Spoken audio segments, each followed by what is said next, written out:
All right, good evening, everyone. Welcome to the special council meeting of Wednesday, April 27th. I'd like to acknowledge that we are working on the lands of the Souk and Sioux Nation this evening. And we have Mayor Tate joining virtually for a few bits of the agenda. And then we will continue on the four of us here, I believe. Welcome, Mayor Tate. So we'll call the meeting to order, and I just need a approval of the agenda, but it's going to be the agenda we see on the screen, which is slightly adjusted from the order we have previously seen. Moved by Councillor Bateman, seconded by La Jeunesse. All in favor? Carried. All right, so we do have first a public question and comment period. I believe we will have each group up that is present to speak on behalf of each item. But if you would like to comment or question in this first period, we have some allocated time for you to do so as members of the public.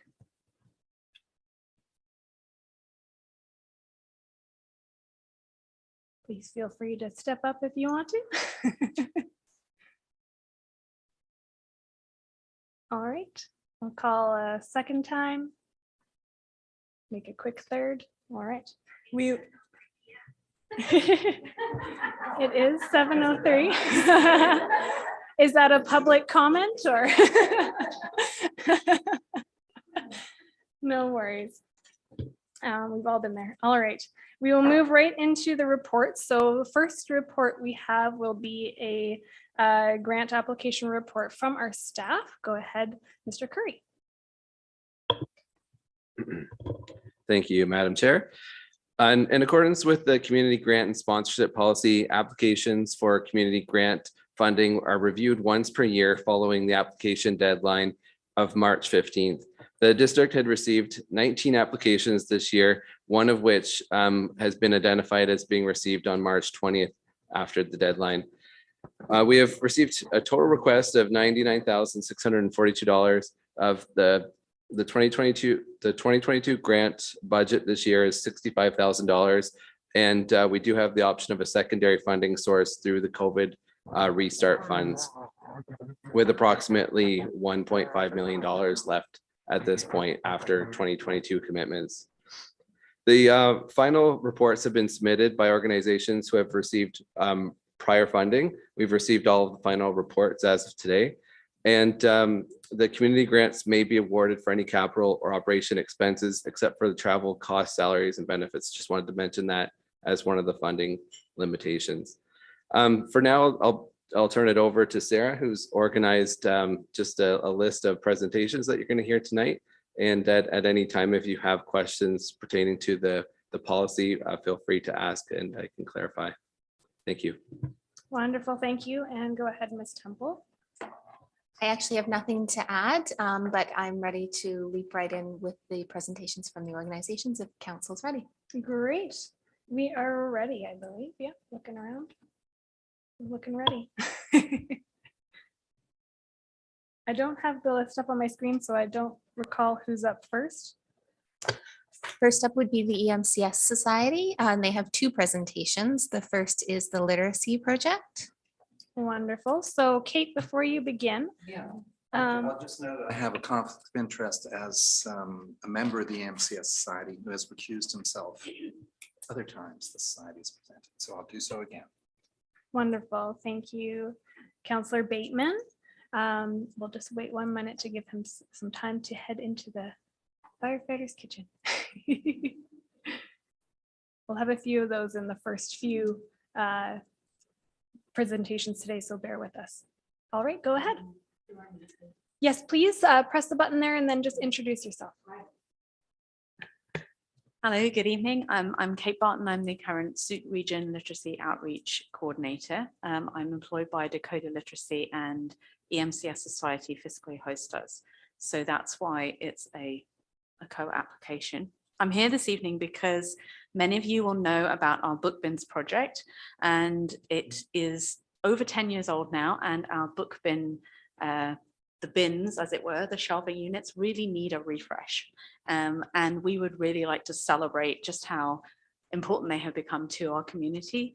They are a really important part of places like Sea Park and Souk Family Resource Society, and they are a core part of our programming as a literacy project. If we could change slide, that'd be great. We have been approached by some local artists, Annika Lissert, Janine Saylor, and Jill Warren. Annika really came forward initially and said, hey, I would really love to decorate and celebrate what's happening here with literacy in Souk. And I think it's a great marriage between the fine arts and the literary arts, or literacy as we call it, which is actually, as you've seen from our application, we really think of literacy in the broadest sense. So this is bringing a more visual, strong cultural statement about what we offer through the Book Bins project. And it kind of just highlights them because they were there. Currently we have this lovely little free library community here in Souk. And that's really strong. And I'd really like to just underline how we're there and we're part of that. Our book bins today, you can see they were really well made by Rotary and other volunteers when they were made for us. And we have now got to the point where they've had things stuck on them and then they've been bashed about. So the idea is that we would work really initially at the Sea Park and the Souk Family Resource Society venues, repainting them. So down the bottom right is Souk Family Resource Society, the adult book bin, but it's not the shelving on the left-hand side, just to make sure that that's clear. We have asked for a sum really to cover the cost of our paints, and then there are some honorariums from the artists, and we would like to continue this. So this would be something that we could start working on going forward in partnership with other little free libraries that spring up. But also we do still have one at EMCS Society, which is not part of this current budget, and the Souk Nation as well. So we do have more room for this project, for this celebration to grow. So our inspiration for our last slide did come from other book bin projects or little free libraries. There is one in Brantford, Ontario, and it's actually it's almost like an artist's walk. So you find each little free library and the artists themselves, they are fine artists, and they link in and you can follow it along. So it brings our two communities, artists and literacy, together. So really, I suppose that's all I have to say this evening. Thank you very much. Great, thank you very much, Ms. Barton. Council, I'll start with Mayor Tate if she has any questions, and if anyone else does, you can go next. No, thank you, Deputy Mayor, I'm fine. Okay, anyone else?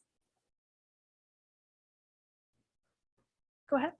One quick question. Have you approached anyone from Rotary about helping to refurbish these?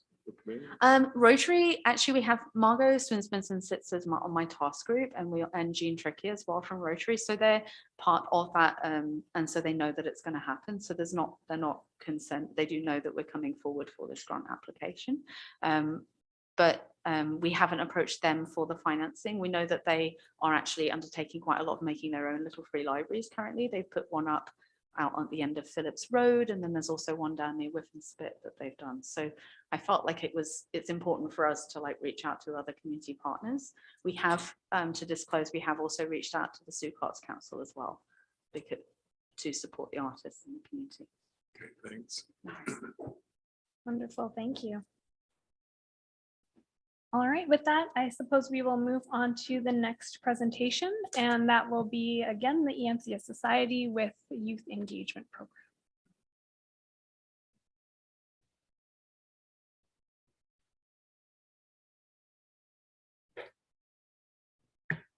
Welcome, just introduce yourself and we'd love to hear about your program. I'm Ashley Green, and I'm Community School Program Coordinator at the EMCS Society. And for those of you who are not already familiar with the EMCS Society, it has been in Sioux since 1987 and provides an array of community programming ranging from literacy to gardening to community education and summer camps. This request is specifically for our summer youth engagement coordinator position, who is hired to enhance and deliver our summer youth programming. They create meaningful and fun opportunities to engage with the youth in Souk. Each summer, we hire a youth engagement coordinator to create and deliver for youth by youth programs. One of our biggest goals is to create diverse opportunities with a very low barrier to entry. The funding provided by the District of Souk is critical to helping us subsidize programming and make it accessible to as many families as possible. The other reason this funding is so important for us is that this youth engagement coordinator role is only 8 weeks long. And in that time, they have to fund and deliver the programming that they choose. So having some funding in place when they begin is important for them to be able to deliver the most programs and events possible. Over the course of the pandemic, it was a challenge to create opportunities for youth to engage safely with one another. So we focused, sorry, I can go to the next slide. On individual sport and outdoor recreational programs. This past year, we offered 8 youth events, 5 of which happened over the summer and used District of Souk community grant funding. This year, we don't have to worry as much about the pandemic, knock on wood. And we've planned a couple of youth events already to happen over the summer. But the rest of it gets planned by the youth. And so I can't tell you specifically what events they will host at this point in time, because we'd like for them to be able to create those opportunities. But I increased our ask this year by $1,000 because I'd like to include more year-round opportunities, which we were able to do this year using other funding that we had through another grant. But I'm finding especially Pro D-Day events seem to be really popular with both students and parents. So I'm finding that if we don't have year-round engagement, it seems to kind of drop off. So I'd like to offer at least a few events continuously throughout the year, just to make sure that our marketing and name stays relevant. So I'm also setting up a film screening fundraiser in the coming weeks to help fund our YE program. And typically the youth engagement coordinator does some fundraising within the community to help support the program. Offering year-round opportunities is challenging without a full-time dedicated youth engagement coordinator. So we've been relying on partnering with local organizations. We've partnered with Souk Sailing, Nolan Riding, Amber Academy, and the West Coast Adventure College to help deliver programming throughout the school year. I've also hosted 3 meetings over the last year with a group of Souk youth service providers, and we've met virtually to discuss upcoming events, get each other's contact information, find synergies and opportunities to collaborate. My hope is that this group can pool our mental and financial resources to create a central hub of opportunities for local youth. Our grant, yes, yeah, thank you. Our grant is requesting $4,100 this year from the District of Souk to help fund our youth recreational activities. The bulk of our costs, as you can see here, are like from our wages for our coordinator role, and that is funded almost entirely by Canada Summer Jobs Program, not the District of Souk. EMCS is committing a further $2,000, and I have another application with Walmart, and not included in our community as these other fundraising and community donations. The funding from District of Souk goes towards marketing, food, prizes, and instructors. In sum, youth engagement is increasingly important in our growing and ever diversifying community. Thank you so much for your time, and I'm happy to answer any of your questions.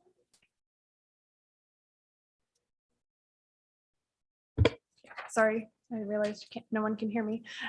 Mayor Tate, did you have a question, or were you just letting me know you couldn't hear me? No, actually, I had a question, so that was all fine. Thank you. I'm wondering, in regards to the Canada Summer Job application, if the applicant has received any response to that application, if it's been successful or not. And if it isn't, if there's a backup plan to, sorry, I'm just trying to obtain those Right. revenue, sorry. Yeah, we were successful with our application. I think that actually just happened last week. We got confirmation of our funding, so we are good to go on that front. Great. Councillor Beddoes. Through the chair, I just have a quick question. You, excuse me, indicated that $4,100 you're asking us for marketing, food, and instructors. Mm-hmm. Could you elaborate what you mean by, are you paying instructors or is it honorarium or how does that work? Yeah, we do pay instructors, but we use it for subsidizing the program. And we haven't done that with the District of Sioux funds to date. We actually had another grant that I was able to use for those purposes. Marketing and food then is, you did put down instructors, that's why I asked. Yeah, and that is a big part of our cost last year was from doing more partnerships within the community to offer these Pro D events because we don't have a dedicated youth engagement coordinator year round. It's in the summer. So in the summer, let's see, we had a total of, I'd say on average in the summer program, we spend anywhere from $1,500 to $3,000 for the programming, depending on what the youth engagement coordinator, I've only been in the role for a couple of years, but that's been what I've seen. It's around $3,000. So the additional $1,000 was to help do a couple other programs throughout the year. So this year, for example, we just got this phenomenal donation of board games from a community member, and I'd like to have drop-in gaming nights. And so we would offer, we'd have to pay for custodial to be there, things like that. And then we would, we have to pay for the marketing and snacks and things like that. So it's just a little bit of additional funding to help run these events more year round. Thank you. Anyone else? All right, great. Thank you very much. And we will move on to the next presentation, which will be the Souk Family Resource Society. I will go grab Councillor Bateman and swap out with him. And Councillor Lajeunesse, do you mind? Pardon me? No, you can stay there. Just one presentation. And just wait for a little swap-a-roo here. And I should declare my conflict of interest is that my mother is the executive director of the EMCS Society. Sorry, Souk Family Resource Society, thank you.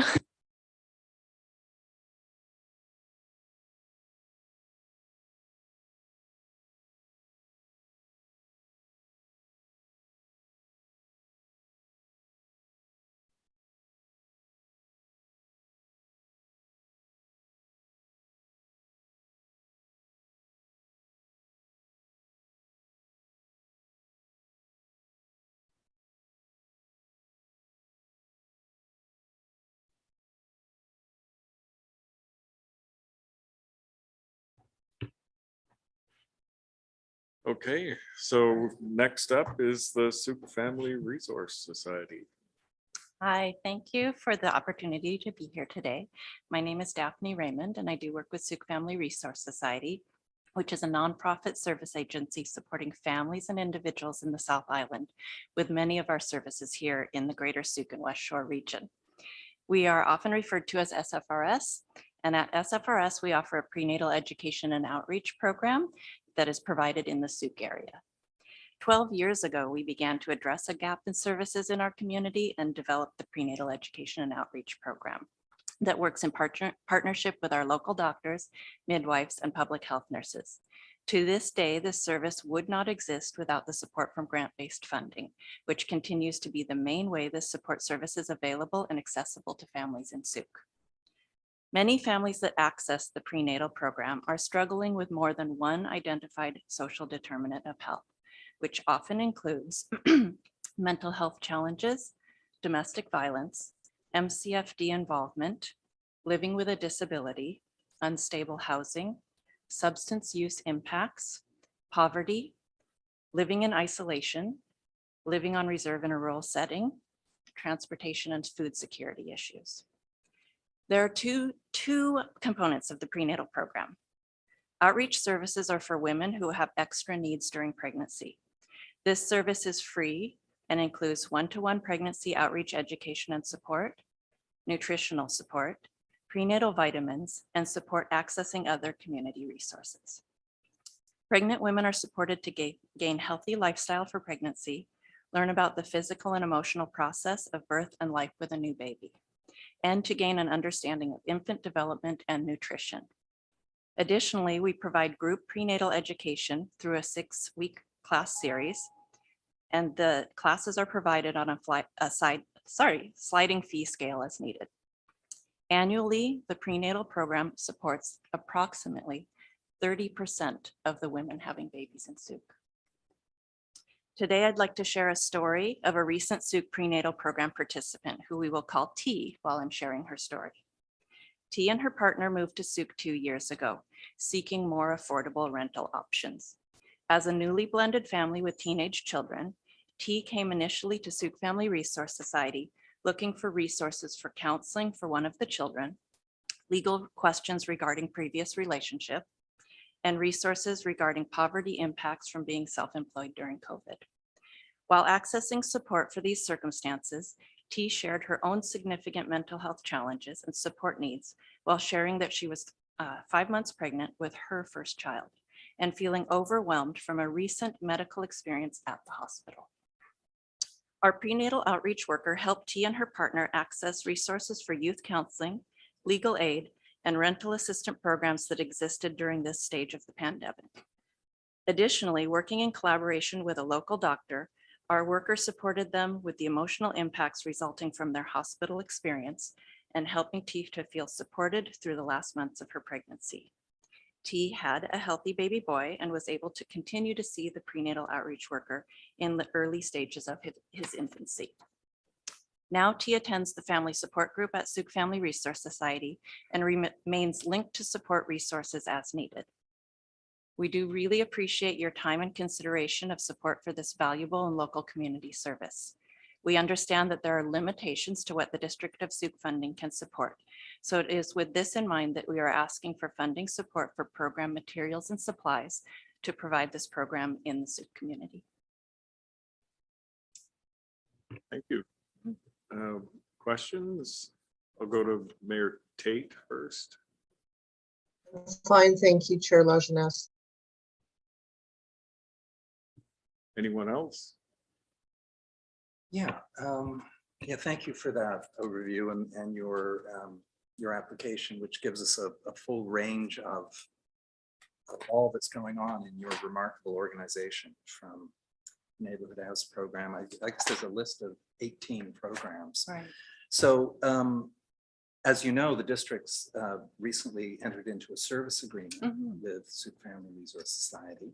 And I believe that service agreement focuses on your youth navigator and adult counseling programs, but not prenatal. Correct. Okay, Yes. good. All right. We would hope to maybe move to the future of having prenatal supported maybe within a service agreement as well. But this is a first service agreement with our agency. And so we knew that there were probably limits to the scope of what we would ask for in the first relationship in that way. Right. And I guess what you're seeking is approximately less than 10% of your total budget. Yes. Yes. Okay. For this prenatal program. Yes. Yeah. We do seek funding from other grantors in the region and gaining funding. Yes. And when you say 30% of Souk women who've been pregnant in the last year have used the service, does that align with statistics vis-a-vis income levels? And Yes. yes, it does. Yes. So it is a portion of 30% would equal the poverty rate in Souk. Souk does not have a 30% poverty rate, thank goodness, but we do have quite a high poverty rate actually. And then the other pieces are those other social determinants of health that may impact people even if they are not living below the poverty level.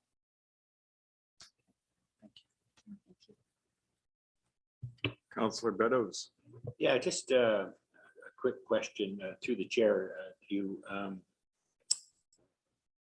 COVID, it's been a hell of a time in the last 2 years. Has your workload increased and difficulty increased over these last 2 years? Yeah, substantial. It's the reason I'm asking that question. So that's a yes. So it's good. Yes. Thank you. Yes. Thank you. Thank you for your presentation and for the work that you do. Thank you. Thank you as well for the work you do.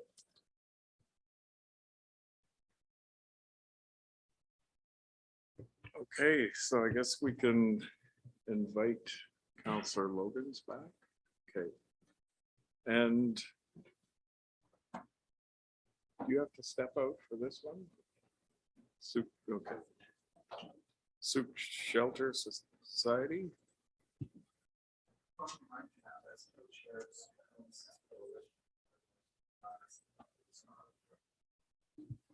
We will discuss that with mics on, but yes, next up we have Sioux Shelter Society. Oh, did you need to? No, we don't need to discuss it. with I mics just on. need a little bit of clarification on that, Chair. Did Councillor Bateman declare in the past that he was in a conflict? No, he Okay, isn't. that's good. I just and- wanted to check. Yeah, and I Okay. will explain that he is a Thank you. council.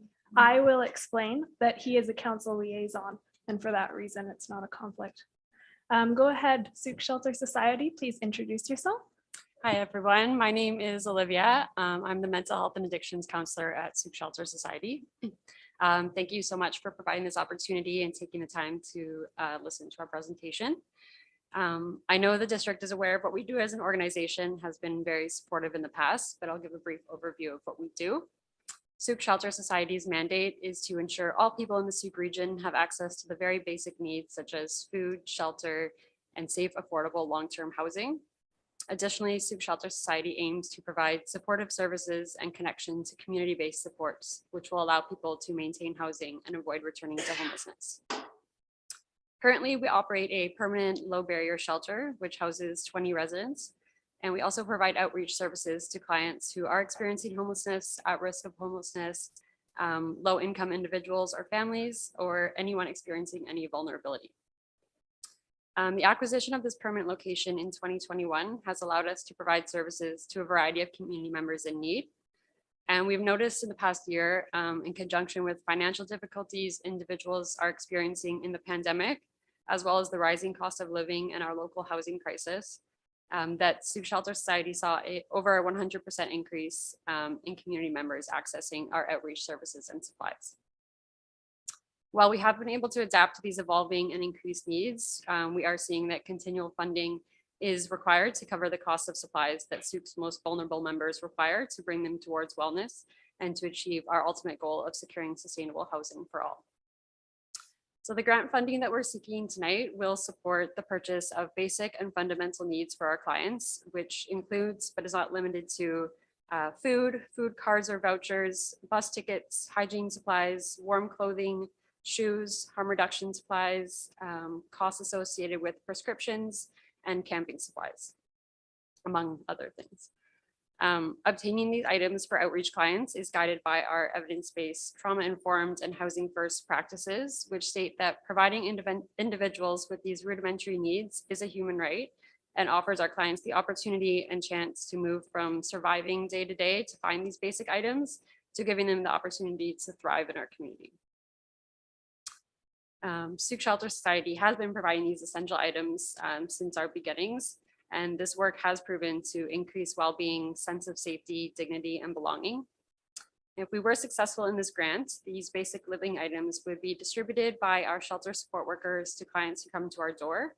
The items would also be distributed by our outreach and case management workers who meet clients in a variety of settings. We like to meet clients wherever they're at. And our workers are trained to be client-centered. And as such, we're able to interview clients to gain a sense of what basic items would support them and increase their quality of life, which is why this grant would include such a variety of basic necessities, because it really depends on what the needs of the client are. I'd also like to note that providing these outreach items to clients, we've seen really increases engagement between clients and outreach workers and our mental health and addiction workers.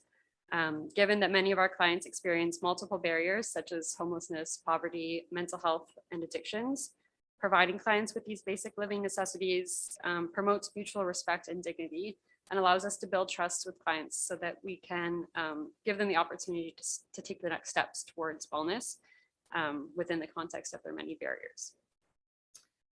So to wrap up, I'd just like to say how Souk Shelter Society is so proud to provide these essential services where no other options exist to our community's most vulnerable and marginalized members. And we would be very grateful for this funding, which can continue to equip our clients with the basic needs they require to engage meaningfully with our wonderful community of Souk. So thank you for your time, and I invite any questions I happily answer. Thank you very much. I have a question myself, but I'll go to Mayor Tate and just check in. No questions from Mayor Tate. Thank you.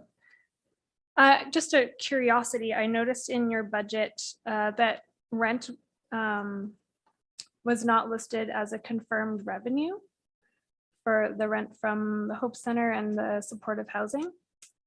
Do you know why that was not listed as a confirmed revenue? I might turn to Sherry on that. Oh, if you do want to respond, please feel free to come on up, Sherry, and speak into the microphone. Thank you. Yeah. You can pull up a second chair if you need to stick around. Okay, so you're referring to rent like from the tenants, is that correct? I believe so. It was just as listed as revenue in the budget. Okay. We were not, I don't think we were receiving rent at the time we prepared this grant application. So that's why it would not be included, but we are now receiving rent from 9 tenants at the Hope Center. Gotcha. And then once the renovations are completed, when people move up into the units, we'll be receiving rent for 33 units. Great, thank you. Yeah, Just you're a welcome. curiosity, I was like, that's odd to me.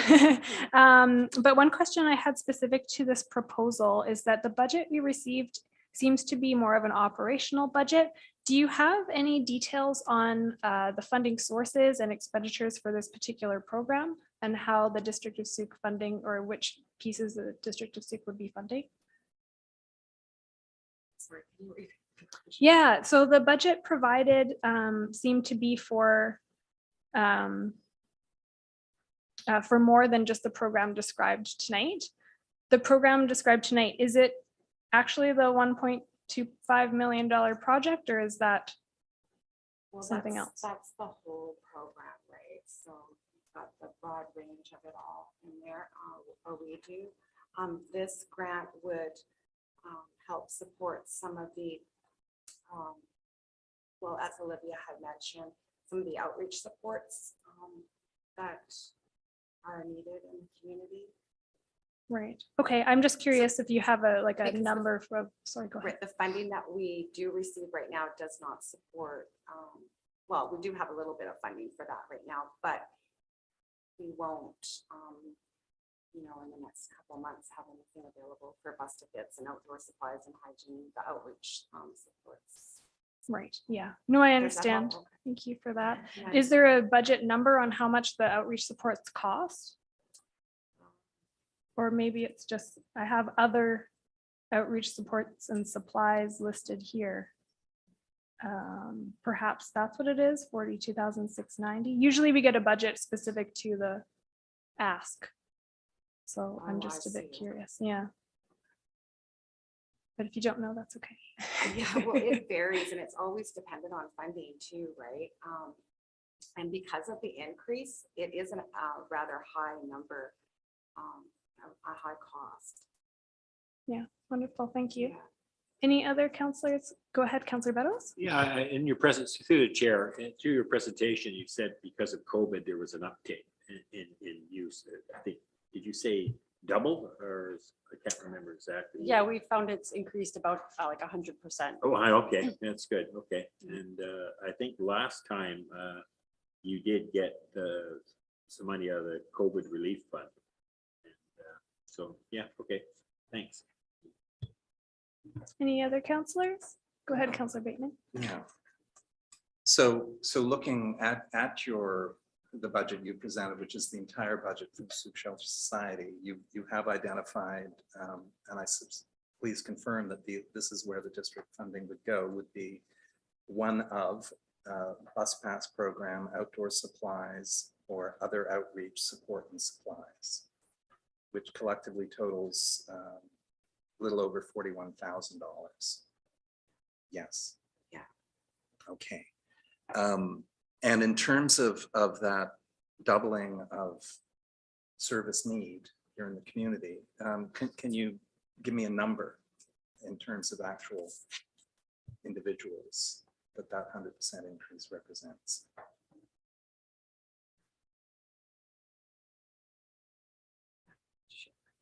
It's hard to put a number on it because we are low barrier. So if someone comes to the door and they don't want to participate in doing an intake form, then we would not make them do that, and we would provide them with the supplies they need.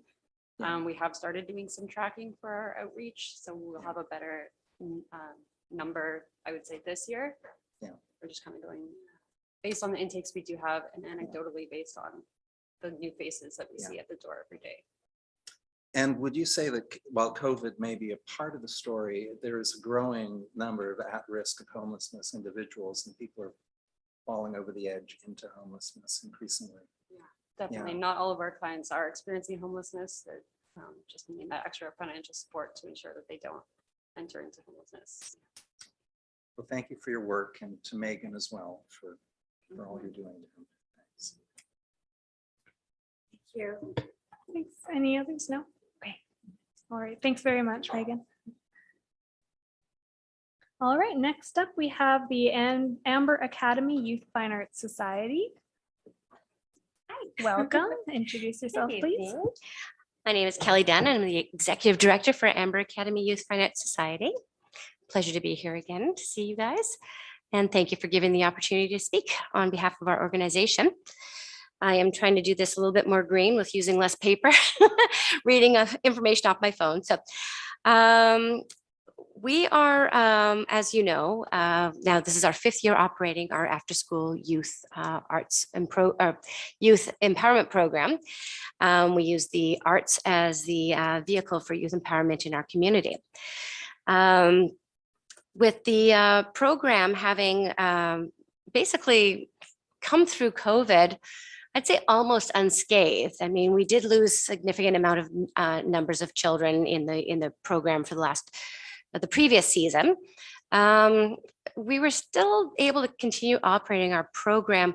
The classes themselves were really beneficial to a lot of people in the community, even the people whose families decided to keep their children home for the distance learning when many families chose to send their children back to school.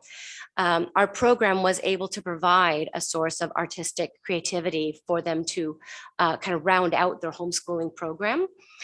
And so through that avenue, the program itself, the lessons and stuff and such was able to continue.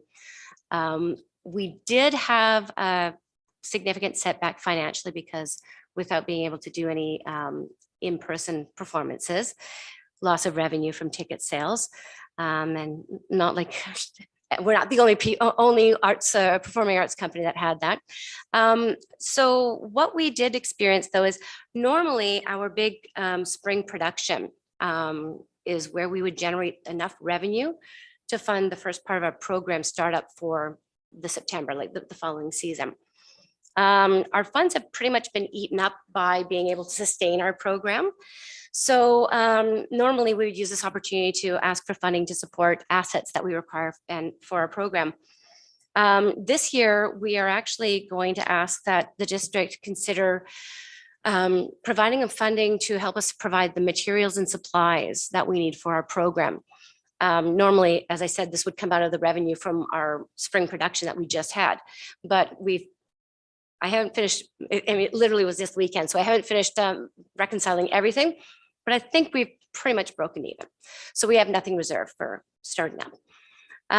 So that's where we're looking for help at this point. And then the hope would be that we could actually, going forward, council would consider making Amber Academy's operating our program a line item going forward. I think we now qualify for application for that, and I don't know what the procedure would be for that. But that would be something that we would be looking at with funding from the district going to afford the program itself. Costs to families to participate in the program continue to be $50 for a family with a single child attending the program and $75 for a family with multiple children attending the program.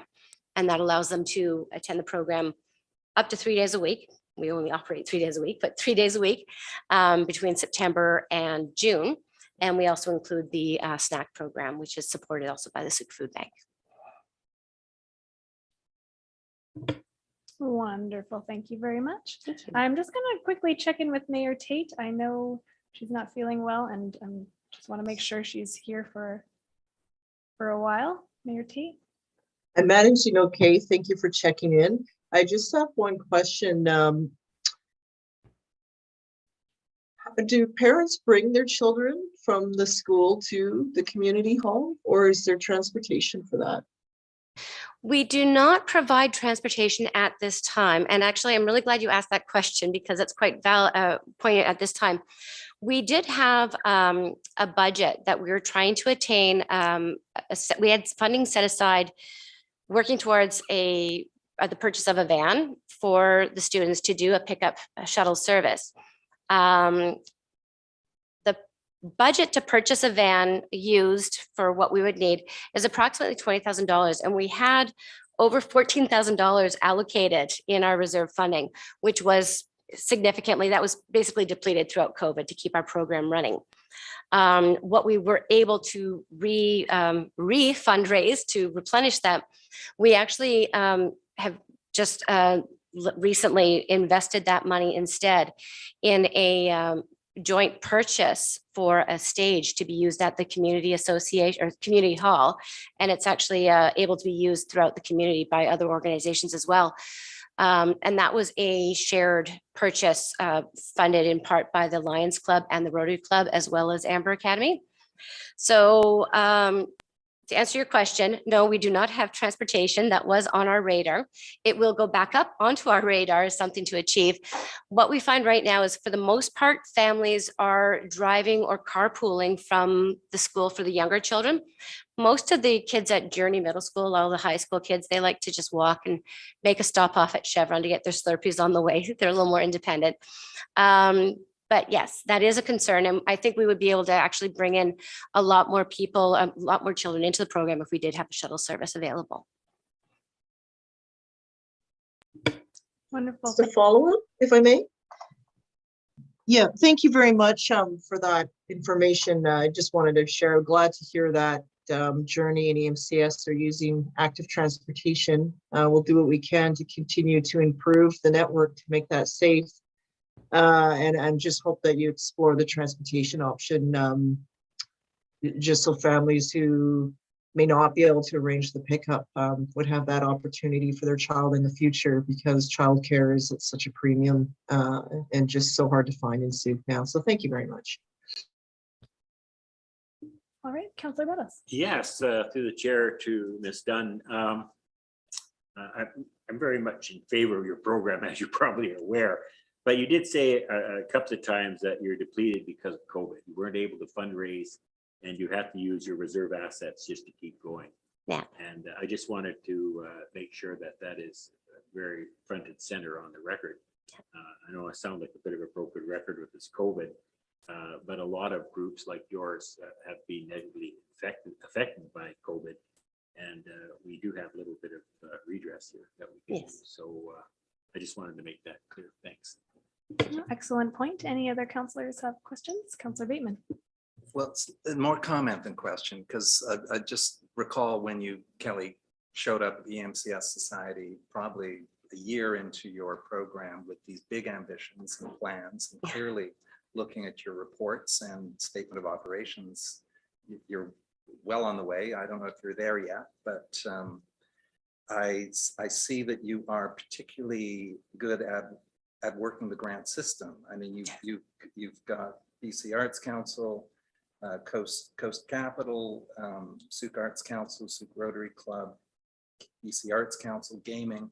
So thank you very much for that kind of work, because as is clear in our policy, the idea is we will fund a portion of course. So Right. thank you for that. And yeah, and I just saw on your Facebook page, a quote from the Wizard of Oz, "You've always had the power, my dear. You just have to learn it yourself." So thank you Yes. for demonstrating and leading the youth of our town, Thank you. many of whom actually work at the district or have Yes. parents who work at the district. That is I true. saw a temple on that list, in fact, Yes. of your student list. Yes, that's true. Yeah, okay. Yeah. Go ahead. No, just thanks for the work you do.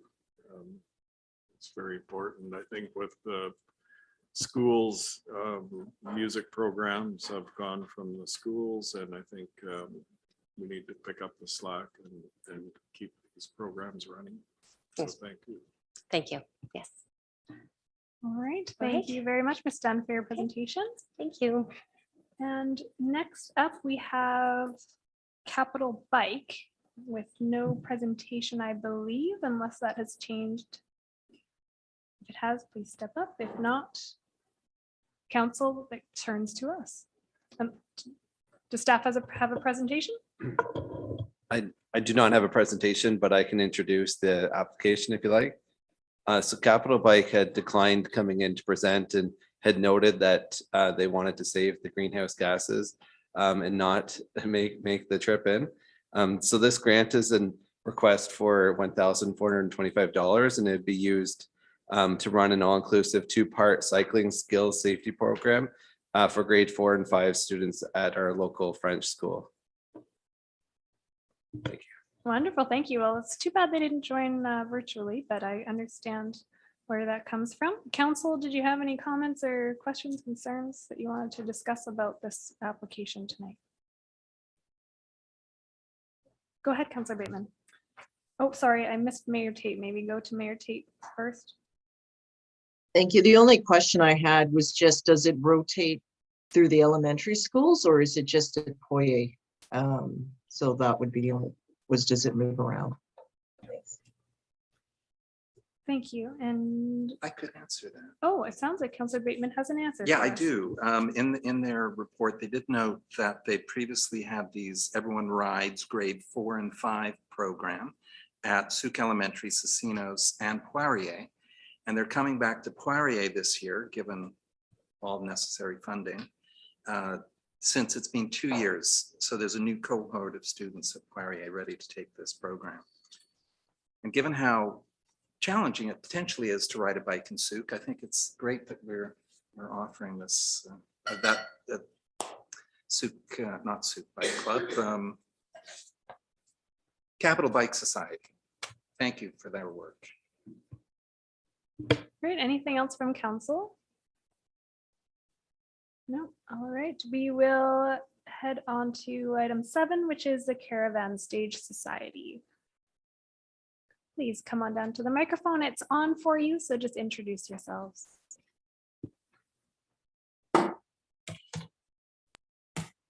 Hello, my name is Paul Kirby. I'm the director of the Caravan Stage Company, and this is Hello, my name is Tracy Wilkinson. I'm the assistant director on this particular production. we would like to show you a 3-minute video which explains quite a bit about the Caravan and the new show. So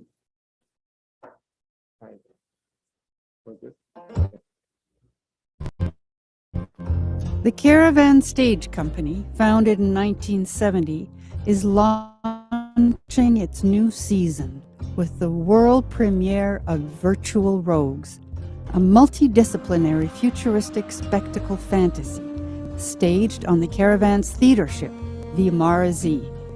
The audience sits on the shore. Apologies, we're having some technical difficulties, That's but okay. I can keep playing the audio and hope that the video catches up.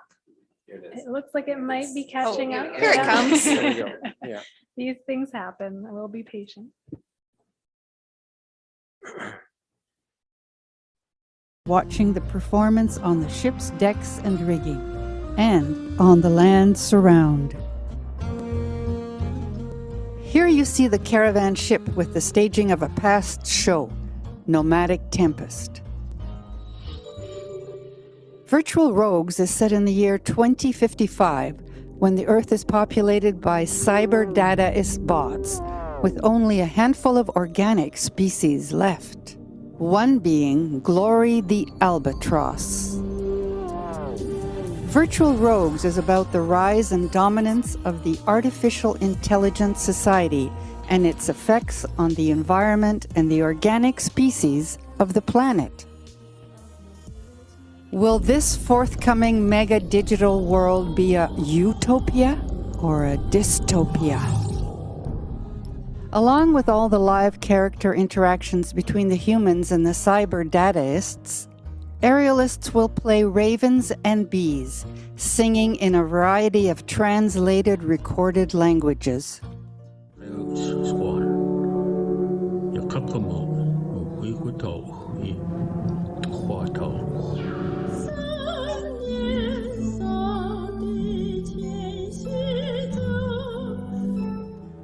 The show has a full palette of innovative visual delights, a virtual spectacle of film and video scenes that are multi-layered and exceptionally diverse.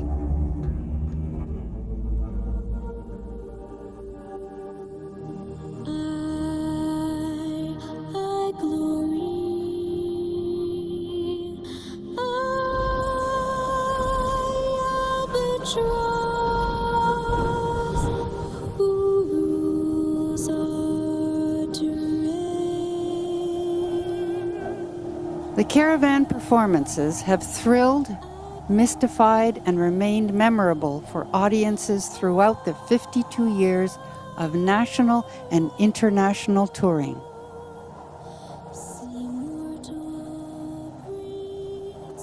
During the 2022 season, the Caravan's Virtual Rogues will tour cities and communities in the Salish Sea.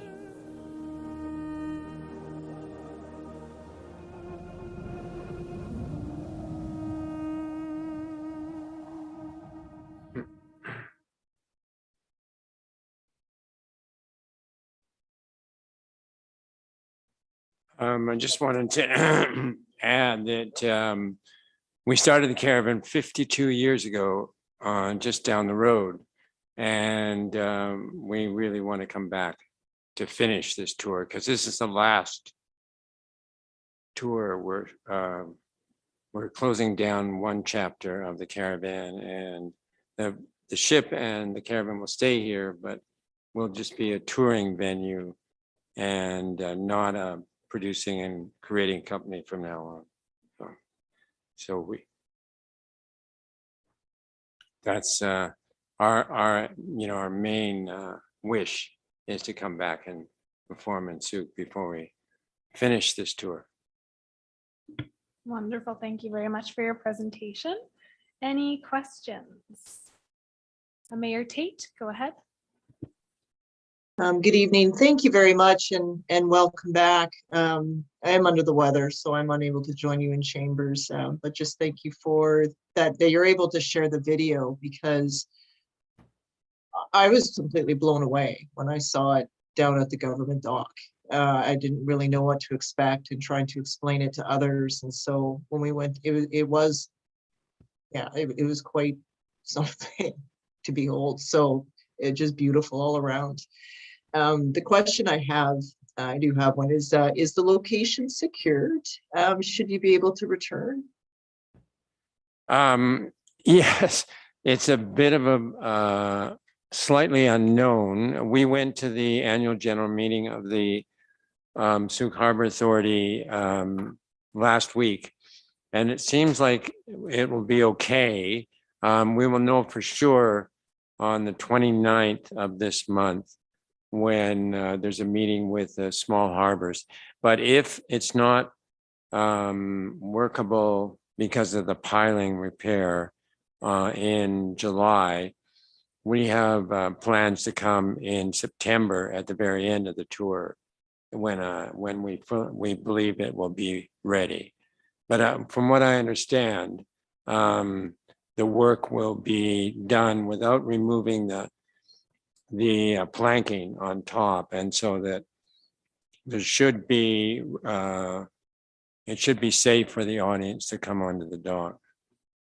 So, Okay, that's good news. I guess the one advantage in July is a little bit warmer. But you know, we dress warmly here, so even if it's September, then I guess it would start a bit early. Thank you.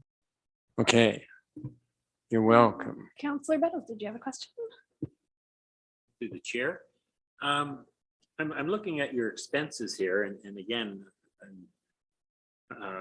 it's not laid out in fine detail, but like performers, technicians, admin, 15,000, which we can't fund because of our rules. 1 week per diems for the above. Again, that'd be benefits. So site prep, fuel for generators, and publicity, advertising, marketing tools doesn't come up to what you're asking for. So is there something more in there that? This is very similar to the budget that we presented in 2018. And we did receive a grant at that time. So I was unaware of that you can't support some of the items that we have addressed here. Because it's almost the same budget that we applied for in 2018, and we were funded the request. I mean, you'll see on the line below that, or sorry, the line above, that we did get a grant from. I did look at your 2018 final statement, and so which leads to this question. I can't say why it was granted in 2018, but I just wanted to draw that to your attention, and maybe anybody else that comes before us. Try and work out those details, that the money that we possibly give you does not go for those things, and that should be in the application process. But just a little clarification. Okay. Thank you. No, that's a good point, Councillor Bettles. There's a couple of things that we don't fund. For instance, just to go into the policy here for everyone's knowledge, would be community grants may be awarded for any capital or operating expenses except for travel costs, salaries, and benefits. So that might come up a few times tonight as we discuss, but also the grant application we received from you was late, I believe. And late applications are not to be forwarded to council. However, this one was, so we will consider it as we deliberate. Any other council members with questions? Go ahead, Councillor Bateman. So with a bit of full disclosure, I was part of Transition Souk back in 2018 when, and we as an organization served as almost social hosts or promo hosts. I don't know what the official relationship, it was non-fiduciary, put it that way. So I haven't recused myself from this particular conversation. I'm curious, will you have a local organization or individual here on the ground in Souk to facilitate things? We will, and actually we're hoping to contact Transition Souk again and hope that they join us. It's just been a very busy spring, and we just had a lot of different elements that we had to put together, particularly for our site in Victoria. So we've just been quite busy doing that, but very soon we'll be, we hope to come out and approach Transition Souk. Right. Yeah. Okay. So you plan to be here, if all goes well, from July 6th to 10th. When do you actually arrive in Souk? I think last time you set up a couple of weeks early. No, it's actually, we come in and it takes about 3 days to put everything. So it's just 3 days, and then basically the same way where we strike everything and pack up for 3 days. So it's 3 days prior and 3 days after. Yeah. And one thing I do recall was that we as your hosts to a degree last time, struggled very hard to find a portaloo. So we had to work with the district. We only found one because it was late in the day. So trust you will organize portaloos up in the parking lot. You'll need to talk to the Butler brothers because that's their property. And, Right. You'll need at least two. That was the feedback we heard. Right, okay. And I want to add that it is very hard to find portalets these days, but we now have secured a sponsorship with GFL Environmental. And so they are providing porta potties for Victoria and Souk and other places. Yeah. And I see you have Feral Estates as a show sponsor. Right. They're the folks that own Shelter Island Marina, Shelter Island Shipyard, where we spent 2 years refitting the ship. And so they've have a lot of, they've been a very good sponsor for us. Yeah. And where is Shelter? Is that? That's in Richmond on the Fraser River. Yeah. It's Terry McPhail is the owner. Right. Yeah. Okay. And as you say, was it 50 years ago that you left? You were on Kemp Lake Road someplace that you? Otter Lake Road. It was actually 52 years ago. Yeah, 1970. Yeah. And we left here with, those are the days when we were horse drawn. So we left with one wagon and a puppet show. And and we've grown to this this ship and this theater that we've done. Okay. And just a question for myself, if the District of Sioux is not going to fund your project, what impact would that have? That's a difficult question to ask right now, to answer right now. It would make it very difficult, but I know that I'm personally committed to coming here. And so is my partner, Adriana. So we just have to reassess everything, and see. Yeah. Thank you very much. I think that was all for me. Any other questions? No. All right. Thank you very much, Mr. Kirby and Ms. Wilkeson, for your presentation. We appreciate that. Thank you. You Okay. are welcome. Thanks for coming tonight. Okay. And we will head over to our next presentation, which will be the Choral Evolution Society. Come on up and introduce yourselves.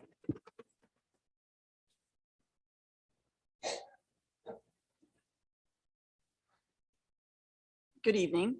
Thank you for the opportunity to speak to you tonight.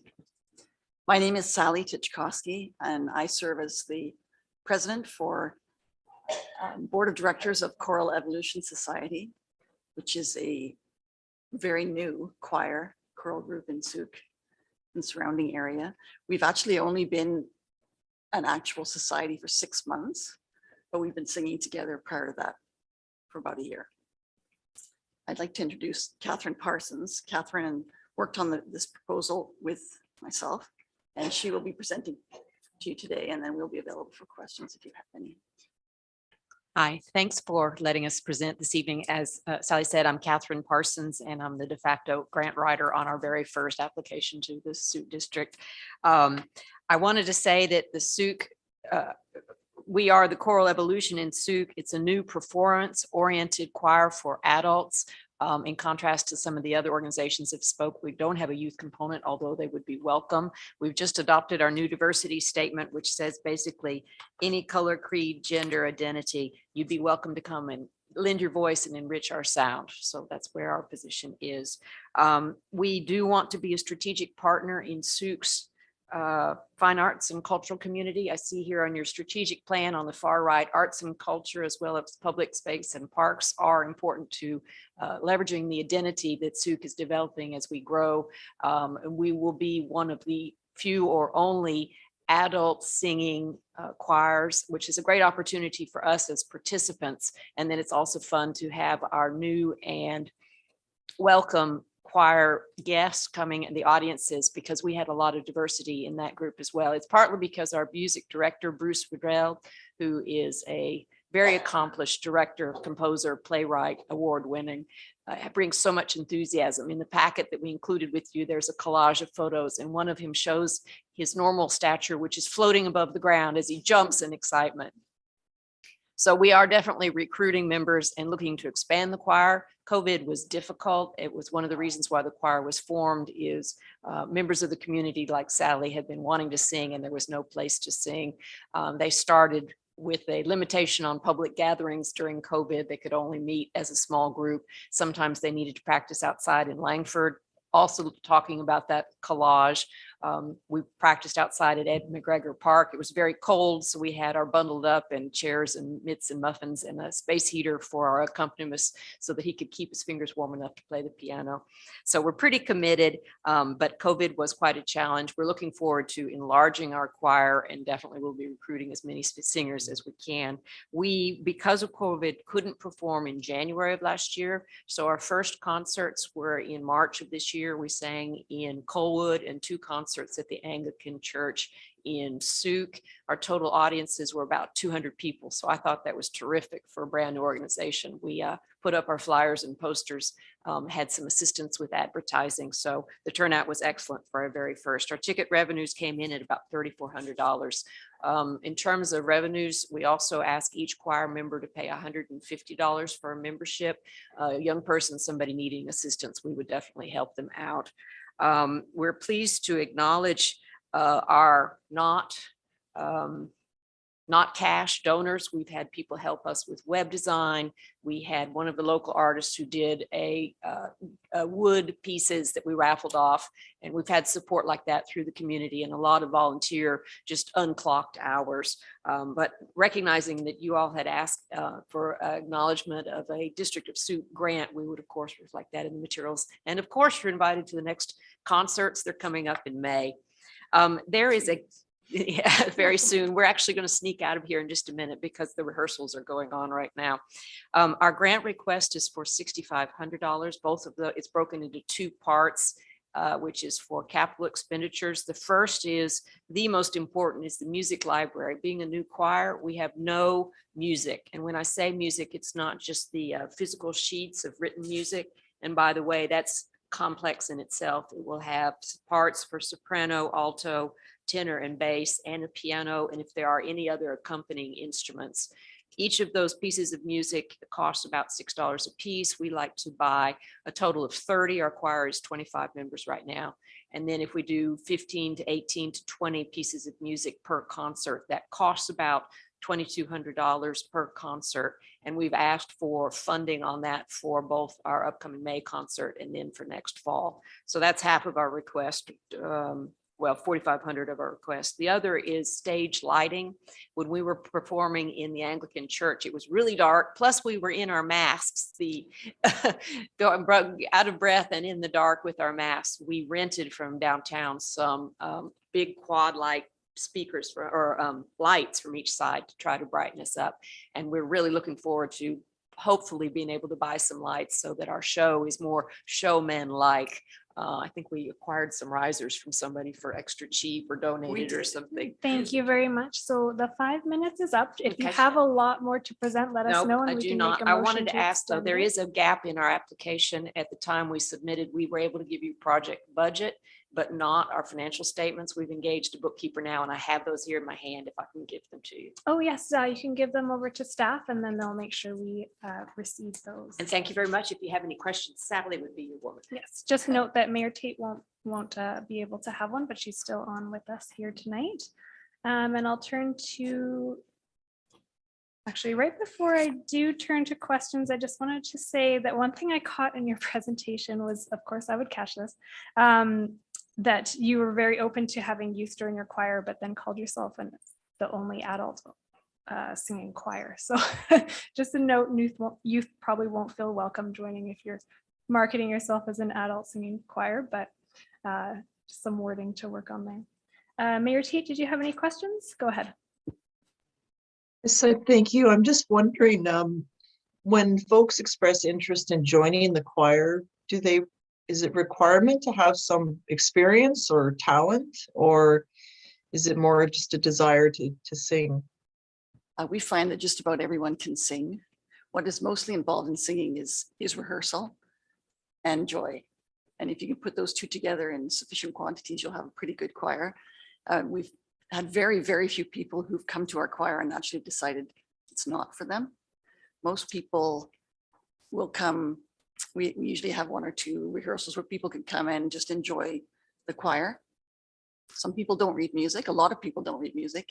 And so we use the rehearsal tracks to help them to learn their parts. And not surprisingly, most people do learn to actually read and follow along in their music. Once they hear it in their ears and they can see it on the paper, they start to learn. So there is no real requirement to be a skilled musician. No. Thank you very much for that. It's very inspiring. Thank you. All right, Councillor Beddoes.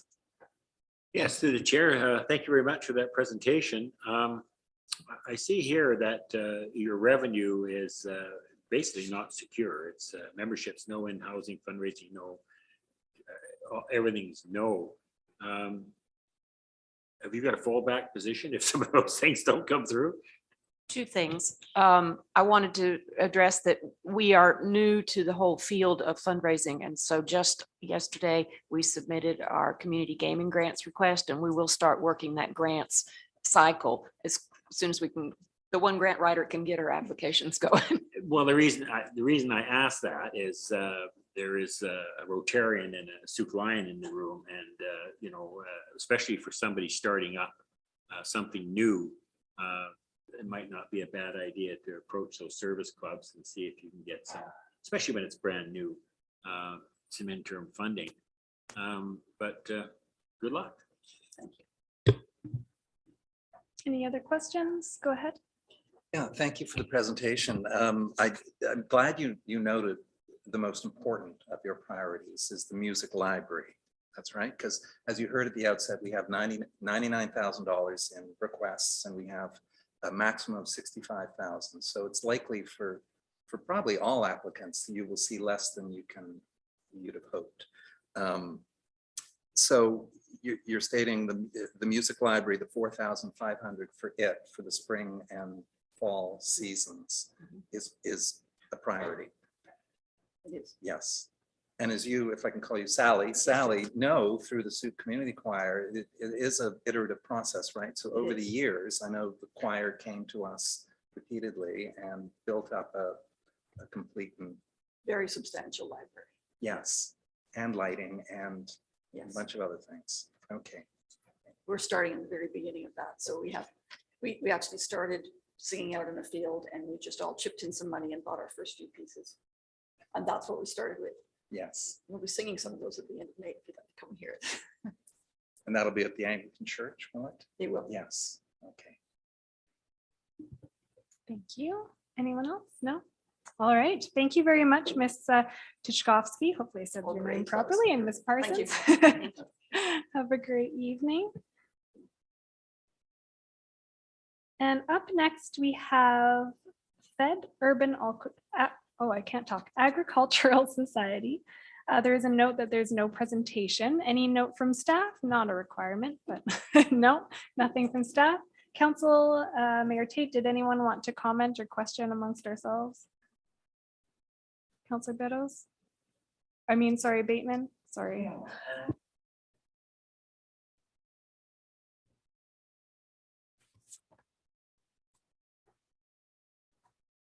No, I think I'll save that. Okay. For another. I will, sorry, 1 minute. We do have Mayor Tate still on this evening, so we do have quorum if we are to continue this evening. So just saying that, right? Point of order. Go ahead. You have quorum even without me. Is that correct? Not for the grants that Councillor Bateman and myself would have to step out for. You've done so, or is there more? If we're to make any decisions tonight, we do have quorum to do so. Oh, I see. Okay, sorry, understood. I was thinking of the meeting call for Monday. So, okay. The meeting call was for Monday, I thought was made under the assumption that we would not have quorum for the decisions of the grants, of which Councillor Bateman and or myself would have to step out. Okay, I understand. Okay, it's coming together for me. Thank you. No worries. But we can always, I mean, we have a potential meeting set for Monday, so it's not a pressure for anyone tonight to make that decision now that we have that, but we do have quorum to make that decision with all of us present. So if you want to say something, you may as well say it, was my point. Fair enough. Councillor Beddoes, go ahead. Yeah, I don't know whether this is important, appropriate, but I'll put it through the chair. For the FED Urban Agriculture Society, is there any chance that, of course, if we deliberate tonight, it won't matter. If we go to Monday, I'd just like to know how many of those parcels were delivered to Souk last year. I mean, they should be able to give us that number, and that would be helpful. So I don't know, maybe it's a moot point at this time. No, it's a good question. Councillor Bateman? Yeah, that's what I was going to speak to, was the final report from Fed was a bit generic and to the South Island. And there was no mention of how many garden kits and canvas planters were delivered in Souk. No mention of the partners that my Fed program has in Souk, and no mention of direct engagement with the Souk. So I was curious to ask some questions tonight. We have staff with a comment there, so I'll pass it over to Mr. Curry. Just under the description of the project on the grant application, they are saying $3,000 would cover 75 smart pot canvas planters, soil and starter plant and seeds, and they're estimating that 75 would go to Souk. Thank you very much. Just thinking in particular of the 2021 program, which we funded, and yeah, and it's quite interesting that there is a variety of asks to municipalities on the South Island, ranging from $900 in Colwood up to I think Saanich is $4,000. So we're coming in at $3,000, and I'm just curious about how that plays out in terms of the amount of energy the organization dedicates to Souk, or if indeed it's based on local government contributions. No, great questions. If we do move to Monday, we may or may not receive some answer. All right, with that, we'll head on to the next presentation. Item 10 is the Harmony Project Souk. Please come on up and introduce yourselves.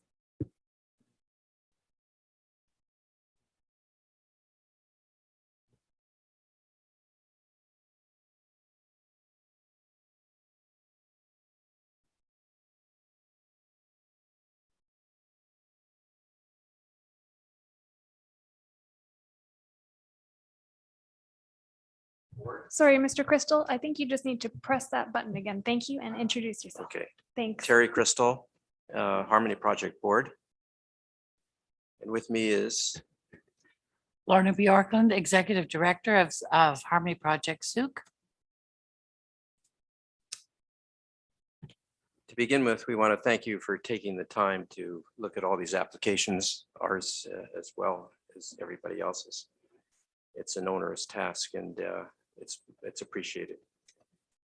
You know, the purpose of Harmony Project is to provide children and youth, and in particular at-risk or underserved youth, with free and financial assisted music education that promotes brain development, life skills such as discipline, perseverance, and teamwork, and improve academic performance.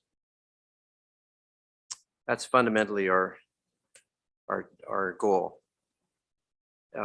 We've entered now our 7th year, having completed 6 rather successful, surprising years with Harmony Project. We now have 45 students. We started with just a handful. It's been a very popular program in Souk. I must say that we're grateful to the District of Souk for providing us means to purchase new instruments in the past. It's made quite a difference. However, we continue to need more instruments to satisfy a growing program and student population. So we're here seeking funds for additional string instruments, repairs, curriculum material, competition, registration fees, and some operating costs. Those are outlined, of course, in our application, which I think is somewhat self-explanatory. Lorna? I'd like to say also, thank you very much for your continued and truly valued support to Harmony Project in Souk. It's really made a huge difference to our organization. And we brought along 2 videos to show you of different things we've done in the community, because Harmony Project Souk is and wants to be part of the community, performing in many things like the Santa Day Parade, the opening of the Stickleback Trail, various events around town, playing with the Soukville, with the garden tour for the Soukville, the New Year's levy here. And we also did an event for Halloween, the Drumline has for the past 2 years during COVID for the District of Souk. So that's our first video. And I think Sarah may have that with her. All right, we will use up the next 2 minutes to take a peek at these videos. Thank you very much for bringing them.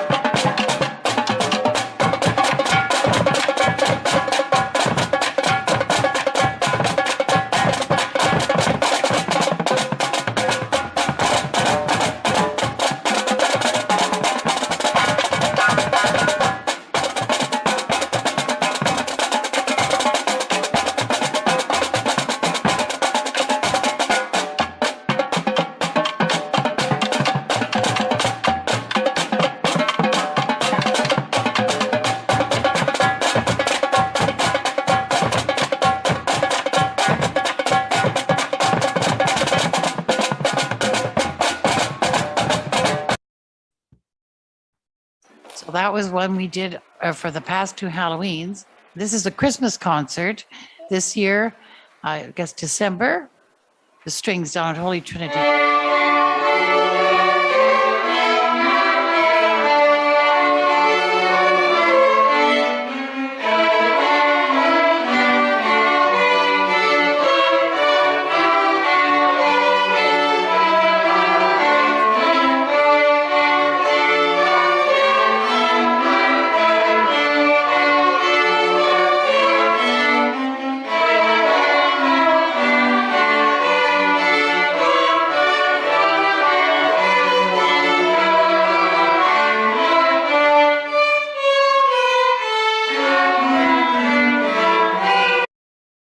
Okay, so as you can see, we draw on 2 different elements, the strings and drumline. These are young kids. This somewhat reminds me of a commercial, a car commercial I saw. I was just gonna say, and the retaliation video, if you've seen it, yeah. Thank you very much for showing that. I did notice the first one, the drum line, was probably from the movie night. And I got to see that live, and that was a really great night all around. So we'll head to council for questions. Anything from Mayor Tate? Go ahead. Thank you. No question. I just wanted to comment that every time you play these videos, they make me cry, because you just sort of realize what we've so dearly missed through COVID. So thank you for, and to all the organizations here, just finding a way to persevere to get through the challenging couple of years. You're welcome. Yes, you're welcome. Go ahead, Councillor Lajeunesse. Yeah, I'm going to steal Councillor Beto's question and ask if how COVID has affected your performances over the last couple of years. You want to take that? Okay. Well, in the beginning, our goal was to remain whatever it cost, remain going and persevere, etc. So we did everything online, which was really challenging, especially when you have our teaching young string players online and they haven't learned before. Or if they have learned, they haven't, progressed that far. Anyway, the teachers were very patient. They did an excellent job and everything was online, both say the group things and also when they did the individual lessons. And the next year, I think we had some at the school and some, a lot of it's still online. So yes, that really did impact, and it impacted us. Teachers persevered, we persevered, and now we're back to doing some concerts, which makes us feel good, and we're participating in competitions again. And we have played with the Souk Phil before the Souk Phil concerts, etc. But I really did cut down on rehearsals or concerts.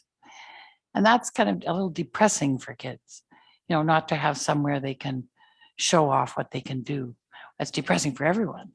But I mean, we wanted to be sure that we kept them going. Thank you. Thank you. Any other questions? Go ahead, Councillor Bateman. So thanks for that presentation. And thank you very much for specifically identifying your instrument needs in your application here tonight.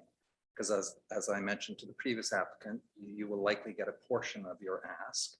And I see you have a 3/4 size double bass and a full size cello, which would add up to $4,000.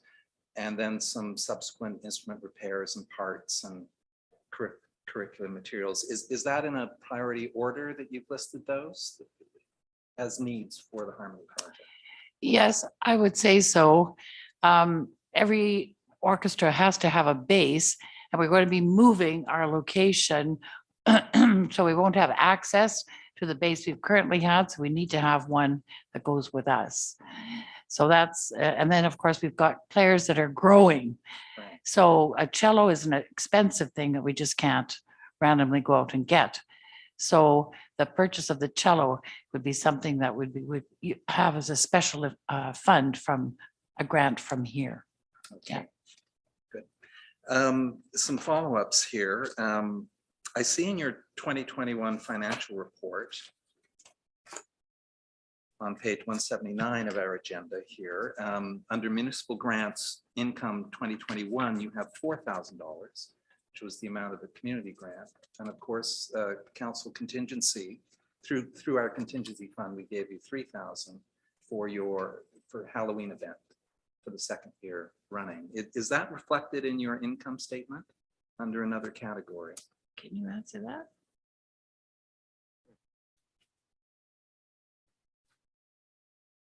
I wish I could answer that, but I really don't know. Okay, Sorry. no worries. It's just, I'm just throwing that out there as I just love catching those things, I'm sorry, Terry, but I have to say. And I'm caught. Okay.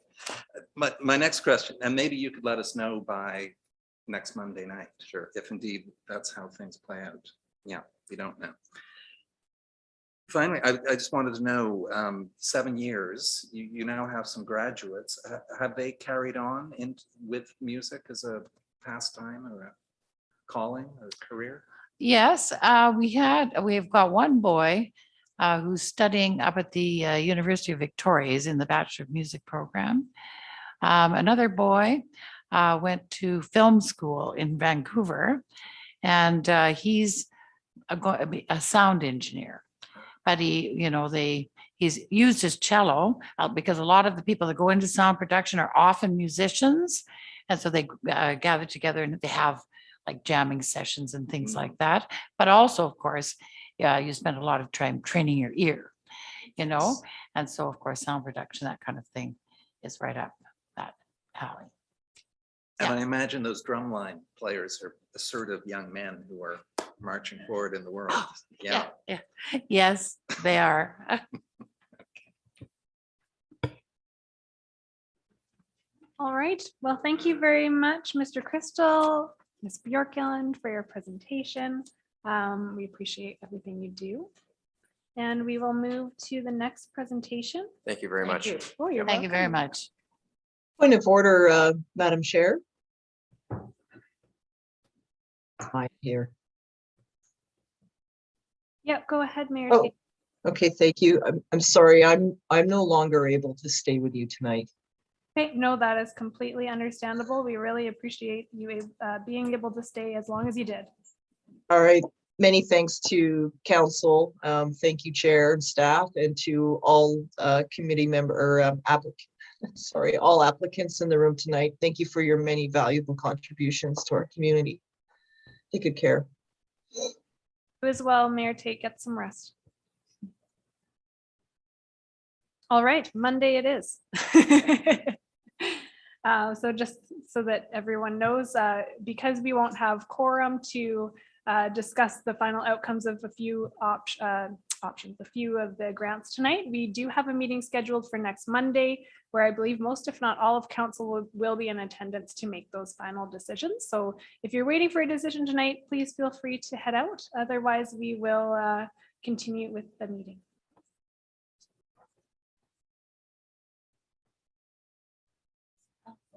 Thank you.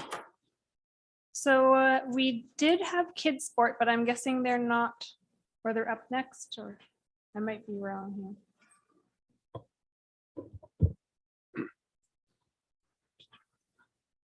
Go ahead, Steph. Just wondering if you wanted me to introduce the Kidsport Grant, or I can introduce it again on Monday if needed. Oh, yes, I see. No presentation. Council, did you have any discussion or questions that you wanted to bring up tonight? The one thing that let's see. Noticed in the application was it looked like there was a $80,000 program deficit in the application and an overall organizational deficit. Which is a bit concerning to me, but it would be good to hear from them that is very likely due to the nature of their programming due to COVID. So that could be a potential for COVID funding. Councilor Beddoes.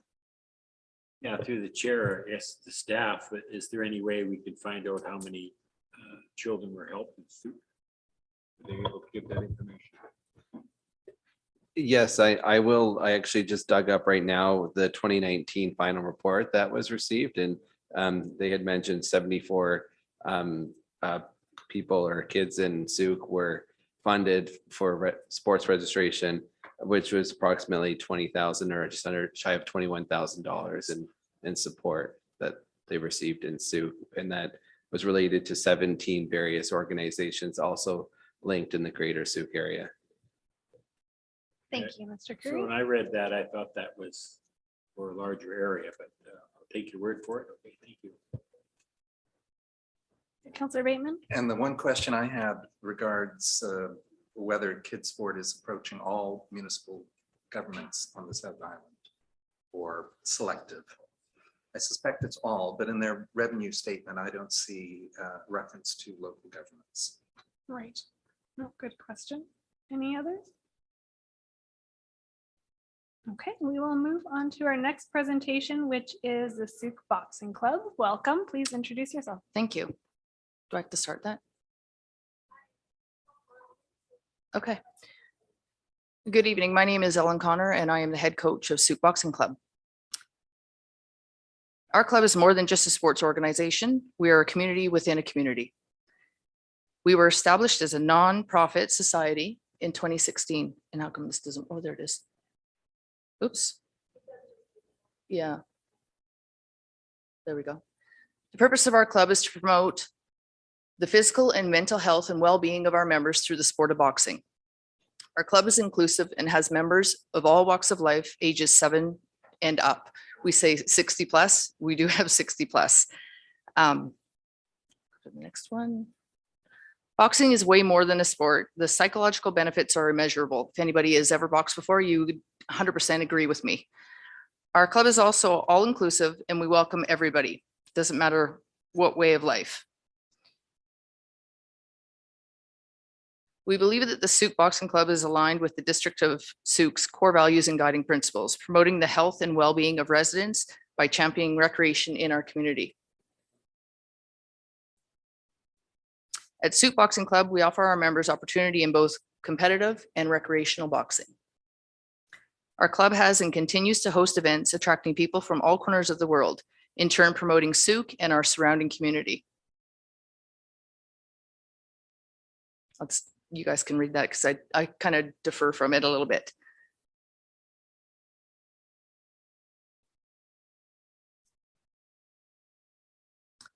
Our club is unique in the sense that about half of our members are female or identify with the LGBTQ community. Our club also hosts West Coast Wonder Woman. For those that don't know about West Coast Wonder Woman, it is an all-female international card. There are only about 6 in the world that actually host all-female cards. In Canada, we are the only one. And how we became to have that is just having opportunity for our females. I participated one in San Francisco. I looked around and thought, you know what, why can't we bring that to Souk? And I did. And so this year in May 20th, 21st, 22nd, we are welcoming the world again to Souk. And so far, happy to tell you, there's 108 women coming to Souk to fight.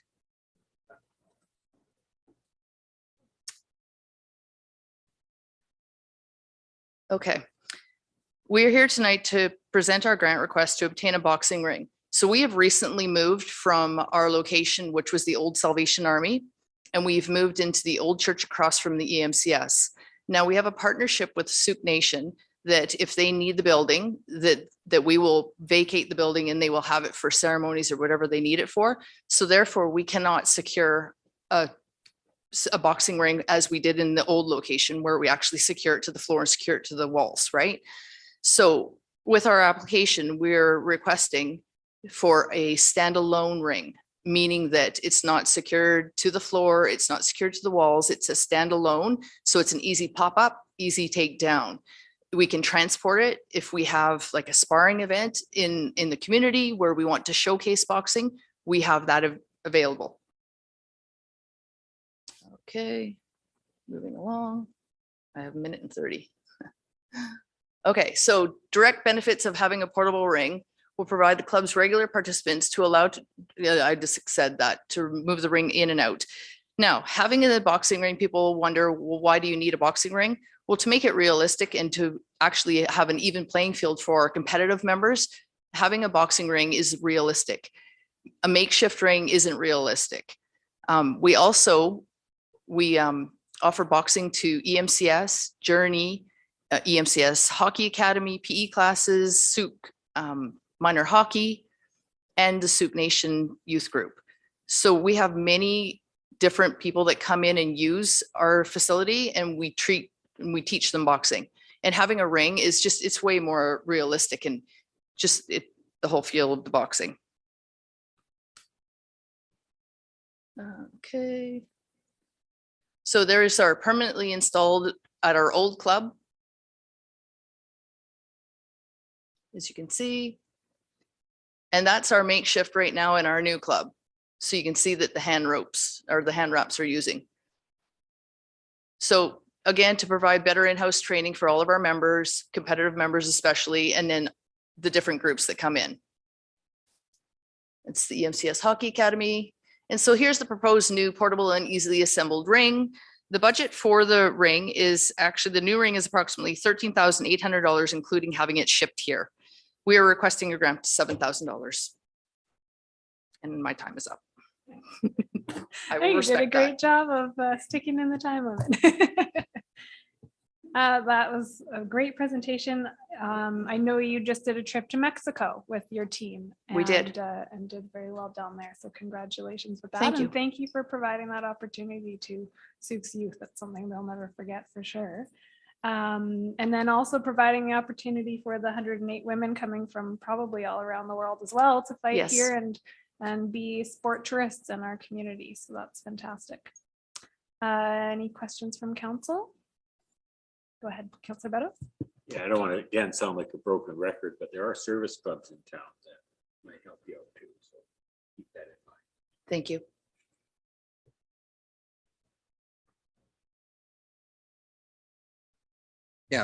Yeah, thank you for this. I mean, is this an annual event you're holding here? This will be the third. This I is our think. third annual West Yes. Coast Wonder Woman. Yes. Right, okay. And this will be at the community hall, I take it? Yes. Yes, okay. It's all three community hall. Eventually we'll have to move it somewhere because it'll get too big, I think. Right, into your permanent facility. No, Eventually. probably Sea Park, the arena. Okay, all right. Yeah, so great work. I was on your Facebook page today. You've got a GoFundMe campaign trying to bring a collection of Mexican female boxers up here. Yes, Yeah, we're trying to help host them here. right. We just went to Mexico and fought there on an all-female card, the first one Right. that they've ever had, and we went to participate with it. So now these girls want to come here. But again, you know, there's no funding there and there's no opportunity there, meaning that, so in Mexico, when kids box, you know, the cream of the crop rise and then they go off. But the women, they find that the women get to a certain point and then that's it. They get married, they have children, and then there is no more opportunity. And so when we brought women and girls to Mexico, and these women that have been training for forever, you know, the oldest being 50, got in the ring and fought since she was 12, right? And so, and it's just so empowering and so impactful. So yeah, I mentioned the drummers, right? Those young men who are drumming away. I imagine boxing would be a wonderfully assert. Tell me the outcomes. The outcome is self-confidence, self-esteem. A lot of women have body image issues. A lot of women and even girls, you know, with struggling with being active in sport, right? And boxing is empowering. Boxing is, you know, I can teach anybody how to throw a punch, but when you're actually getting in the ring, it's about you and your journey. It's not the person across the ring, right? So it's so psychological, more so than physical. It's psychological. And if you can do that, it's so empowering. You can do anything. I've done so many different things in my life, from weightlifting to running half marathons to doing so many different things. It wasn't until I had a boxing match that I thought, okay, I found it. And now I want to pass it on to everybody that I can, and especially our young girls, to believe in themselves. Yeah. You have a no headshot policy? No, if you are registered with Boxing BC, you are medically cleared, and then you can, but you have to, there's checks and balances. You don't just get into the club and get into the ring and start beating on each other. That's not how it works. That's not how it works. Right. Right. We teach, you know, how to defend yourself, how to hold your hands, all those things. It's a process to get there. It's not just a given, you come through the doors and let's see how tough you are. No. Right. Okay. Thank you. Yeah, through the chair, I really enjoyed your presentation, and you know, sitting in this chair, you learn a lot of things, and I learned some more things tonight. So I wanted to thank you for that presentation. Thank you. Yeah, I would echo those comments actually. So thank you for your presentation. Thank you. Thank you for the opportunity. Great, thank you, Ms. Connor. And next up, we have the Souk Fall Fair, I believe. Yes, come on down. And just introduce yourselves. You'll have to turn the mic on. Hi, and thanks. My name is Ida McDonald, and this year's vice president, and I'm with Abby Sprinkling, our new president. So Souk Fall Fair marks 109 years this year.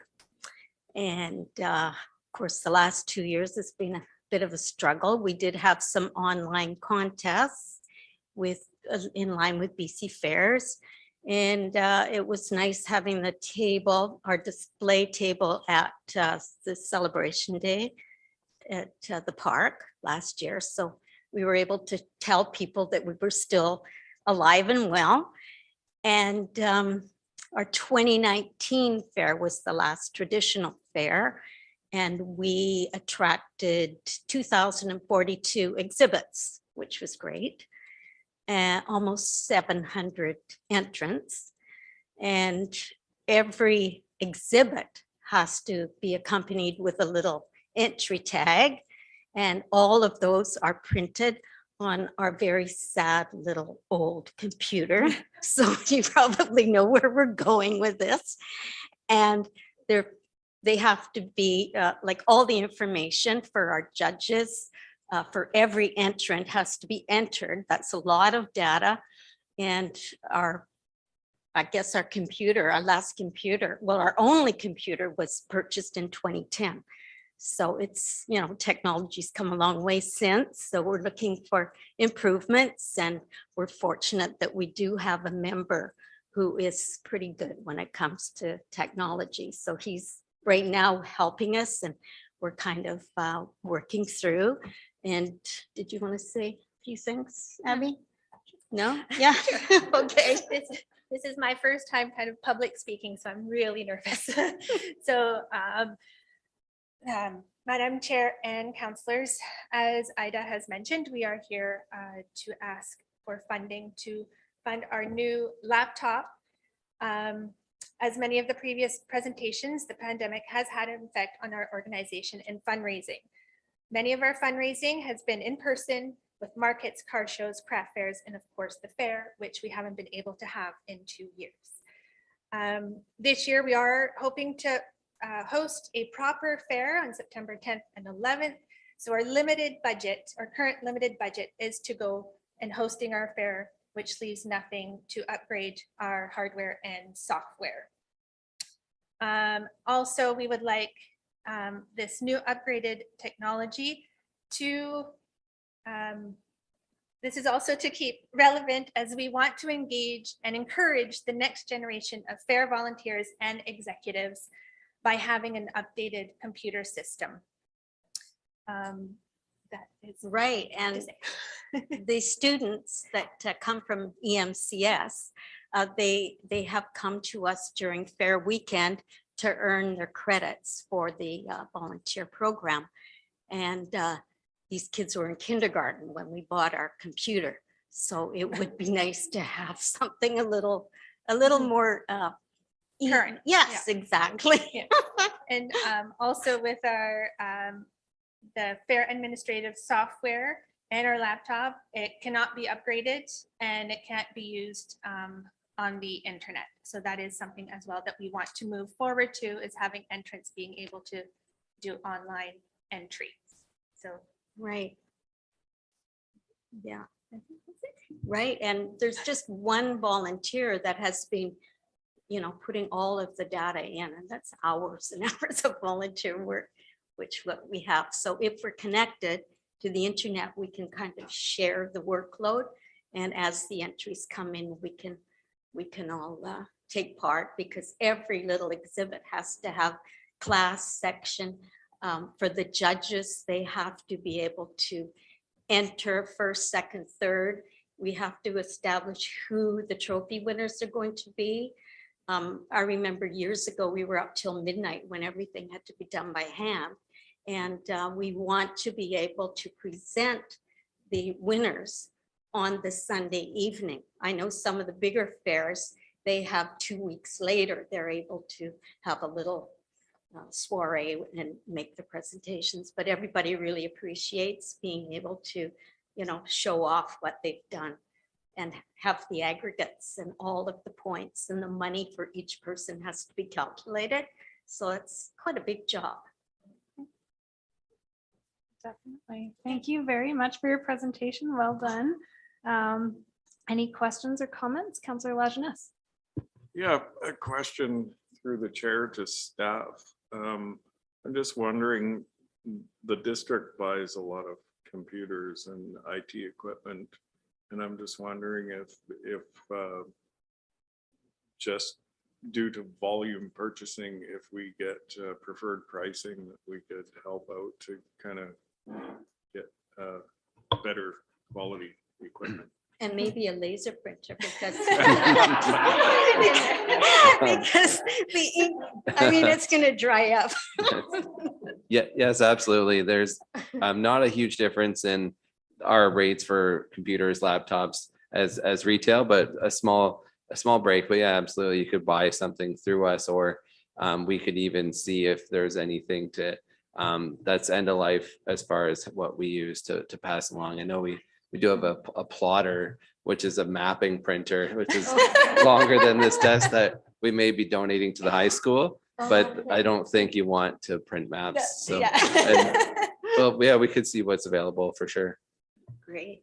Good, thanks. Good question, Councillor Beddoes. Yeah, again, I enjoyed your presentation, and even in spite of the nerves, don't worry about it. You were great. I can't see how you can operate what you do, and I'm very familiar with what you do at the fall fair. without some updated technology. So it's just essential. I don't know how you've done it in the past in that old clunker. Well, there's just A lot of hard ramps. work, I understand. I have a question though. Does the community hall have a Wi-Fi system? Or is it operating from the Legion or? Food bank. Okay, that answers my question then. That's great. Good. Counselor Bateman? Yeah, thanks for that presentation. And so I assume you're back to full-scale operations a la 2019. That's what Yeah. we're planning. Yeah. So there's a lot to be done. I can imagine. Do you have any sense of the number of volunteer hours that go into putting Oh, on this? hundreds. And sadly, you know, since Martha Moore passed away in 2019, we have lost 6 more longtime members. So it's this period of time that we haven't been engaging with our volunteers. And so we're really looking forward to bringing in, you know, like, I know you're involved with the Amber Academy. I mean, it's great to bring in the younger generation. That's why we've been going on for 109 years. So that's really important. And that's a big thing, losing that engagement with our volunteers. So am I correct in looking at your application, that the last time you were here seeking a community grant was 2008 for the mural project? That's right. Well, thank you. Yeah, So that you're- was a very generous donation, Right. mind you. One of the Sioux community people at the time said, "Oh, it's going to be vandalized. It'll be vandalized." Well, you know, it's yet to be vandalized, and that's been 14 years. Yes. So, And also we requested that so long ago is because we've been able to fundraise through all of activities I mentioned earlier. So with having restrictions in the last 2 years, we haven't been able to have our fundraising initiatives. So okay, we've come to this point. Yeah. And finally, I have one more question. Well, yeah, so your $2,000 ask is unlike perhaps others, there's no wriggle room in that, right? You need that precise amount Well, to get what you need. yeah, because if we do get the computer, I don't think our computer that we have would be adaptable to a new laser printer. Right. So we would kind of want both, Yes. knowing that it would work okay. And just plain Jane, I mean, we don't need color. All we need is just to be able to transfer the information. Thank you. Mhm. Great, thank you very much for your presentation. Oh, thank you.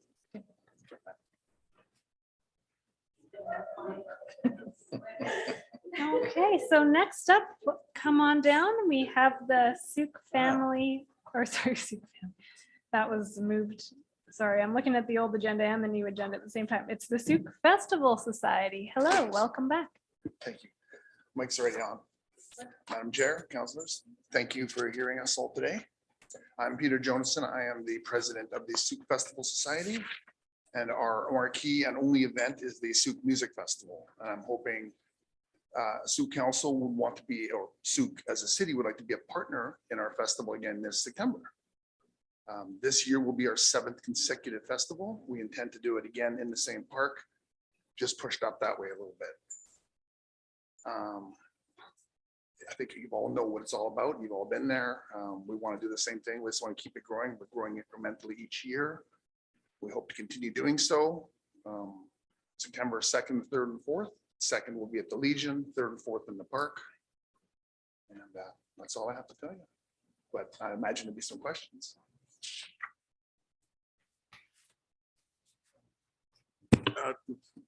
Are you gonna need generators or? Yes. Yeah. There's no power there anymore. No. Things are a little different, but we'll work it out. Most festivals and big events, just figure it out. So I'm curious, will you be up the hill with the audience below you? That's my intention. Yes. The okay. exact location isn't worked out. Details aren't 100% worked out, but I kind of really like the logistics of that top corner of the park for bringing people, bands, equipment in and getting back out again. And then utilizing the natural landscape for people to view, right, and listen. Yeah. Last year, there was parking in that area, was there not? Yes. Yes. Yes. Okay. So how would you anticipate people need to walk in from a little bit of a distance? Well, just as before, yes, people, we anticipate and would like people to walk in as opposed to drive in, because that's actually the most difficult thing of this entire thing that I do is the parking. What percentage of your performers would you say are Souk based? 80? 80%. Yeah, it's definitely very Souk heavy and always has been and always will be. Yes. Good. And in terms of your that key grant from Canadian Heritage, are you? I think you've received a grant from them. I've received two. Two. This one I won't know about until probably June or July. They're really late for letting me know. But I've been in touch with them over the last couple months, and things seem to be moving along swimmingly. I won't know until the last moment, unfortunately, but it looks good. And once you're in with them, it's pretty good. Canada Heritage are really good, and they like to continue with the same organizations as long as you follow all their guidelines. So it's looking good, but you never know. Yeah.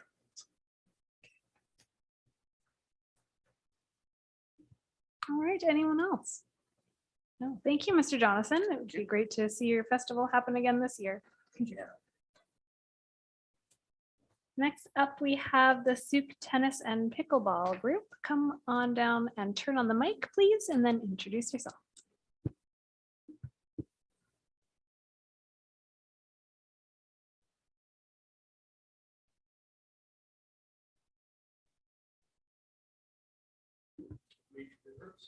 Thanks. Just turn the, turn the mic on with the little purple or blue button. Thanks so much for letting us present tonight. My name is Bevan Bagalki. Generally, I'd be here with Marilyn Erickson, who also spearheads our group for Sooke Tennis and Pickleball. But Sir helped us do a slide presentation, so I'd like to start that if I could. And then I can speak to particular items after that. The first slide you're seeing is the old pavement on the tennis courts on Thrupp Road.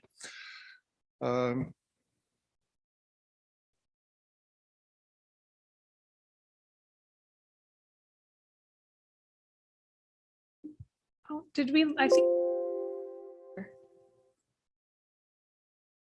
You'll just have to press the button again.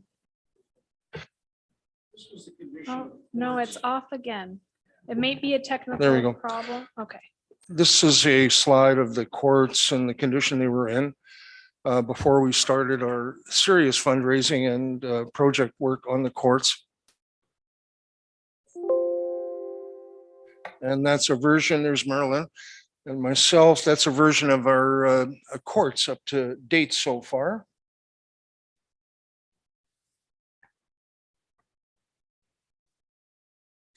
We have seniors playing, we have beginners playing, we have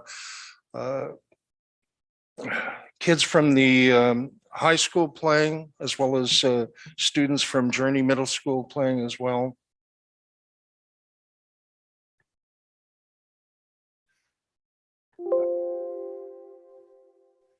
They're the kids from, now because it's an all-weather court that we've been able to put on, you can safely play if the courts are a bit wet.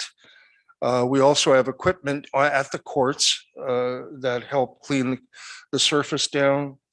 And so far it's worked out really, really well. People are very anxious to get on these new courts. In fact, we've been playing pretty much all off season. People are out there at 9 o'clock in the morning.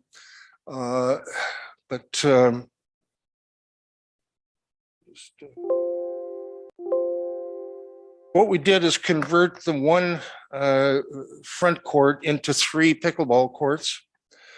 And the back court is made up of a tennis court that also has lines on it that allows us to play pickleball. So if you're in a tournament situation, you need 4 courts, and that's what we have.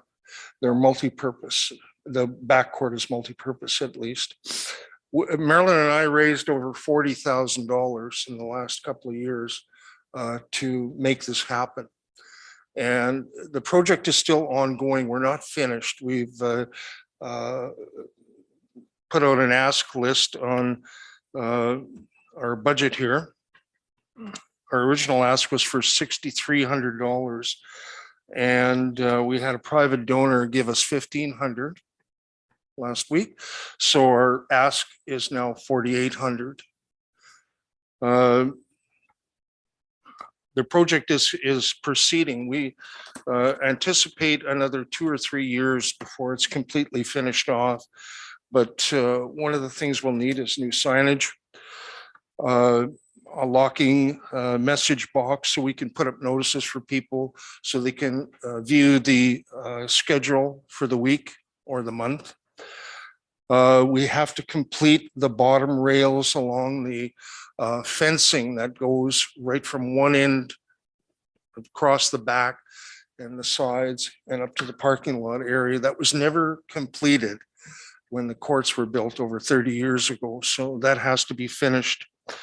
There is ongoing maintenance, and that's another factor we have to deal with.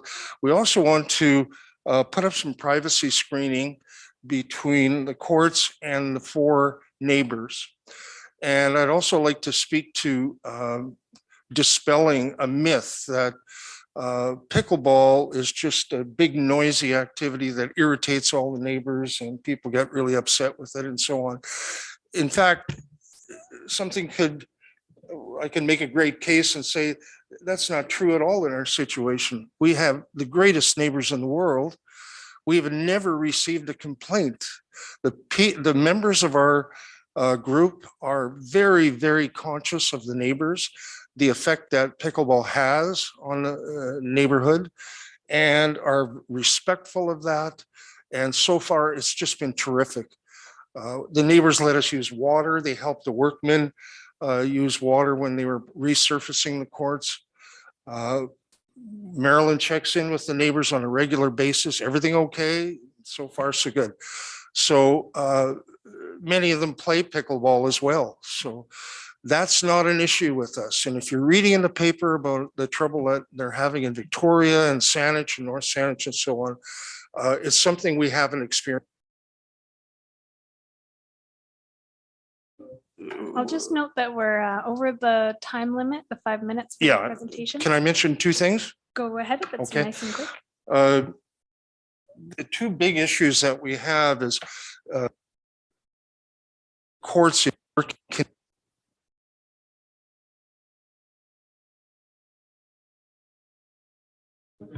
Oh, sorry, we lost your mic again. There you Okay, go. sorry.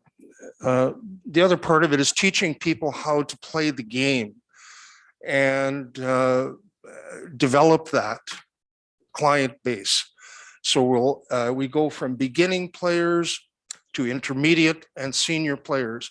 That's why we're asking for some funding for the development for seniors. There are very few programs in Souk for seniors, and they're coming out in droves to play pickleball, as well as the kids coming out as well. Great, thank you. I will say when I lived up on Brule Mountain and the courts were first built years ago, I looked out through binoculars and I could see little people playing tennis through my binoculars all the time. And it was so busy. And then over the years, it kind of trickled down as the courts got worn out. And then now with these courts, like even with the blue color, they're so attractive just in that sense. And people are coming it's always packed with people there. So yes, it is. You can see how much of a difference that makes. Yeah, it's Council, been tremendous. Council, do you have any questions? Go ahead, Councillor Bateman. So thanks for that presentation and the clarity around impacts on the neighbors, because I understood it was the sound of the ball against the bat or racket. Though I did drive by the other That day. and the timing of the games and so on. In Victoria, there were people playing at 7:30 in the morning and going till 9, 10 o'clock at night, and we don't do that. Right. So what are your hours there? Approximately 9 o'clock in the morning. There's a morning group that goes out, mainly retired people, and in the afternoon, and people who come in after work and want to get a game or two in the early evening. We like to reserve the weekends for families so that families can play. We schedule times during the week. We've tried a introductory and a intermediate class on a Saturday, just to see how that would fly. And it's very popular, but again, we feel that the weekend should be for families. And the courts are free. Everything we do is free. They don't pay for classes. We seek out grant money when we can. Marilyn certainly does. She's expert at it. And so far, it's been very, very positive. As with earlier questions vis-a-vis priorities. Yes. Of your menu here. of Right. asks. Now, but the key point you raised was $1,500 private donation. So your ask is down to 4,800. That's correct. Yes, okay. In terms of priority for any Yeah. of them, these are all priorities. They're We'll all go, priorities. yes, we'll go on for another 2 or 3 years. Picking up small items, we need a locking notice board. We need a donors sign put up for all the people that have helped us. We need money for the a grand opening that we want to have, so we can go on and on. We try to take off sizable bites because we're volunteering. This has all been done on volunteer hours, all of it. Thank you. It's a great addition to the sport. Isn't it though? scene. The neighbors are Yes. really happy with it. The town is happy with it. My mom thinks they're the most beautiful courts on the island. I'm kidding. Nice t-shirts too. Thank you. Yeah, I just, I've been keeping an eye on it because I've been involved with the concession of the ball thing, driving me crazy, but it's another story. But I noticed your courts are well used. And I don't hear a lot of noise from the pickleball. So I'm really pleased that you have a great relationship with the neighbors. And yeah, it looks wonderful down there. So if you guys are ever hungry, come over to the concession when the ball game's on. Go ahead. Yeah, I was just gonna suggest that you might also talk to Rotary and the Lions as well. Okay, good.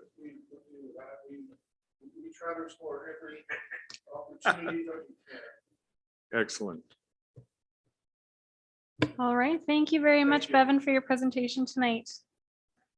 And I believe the next one up is the South Island Performing Arts Society. Please come on up and turn the mic on and introduce yourself.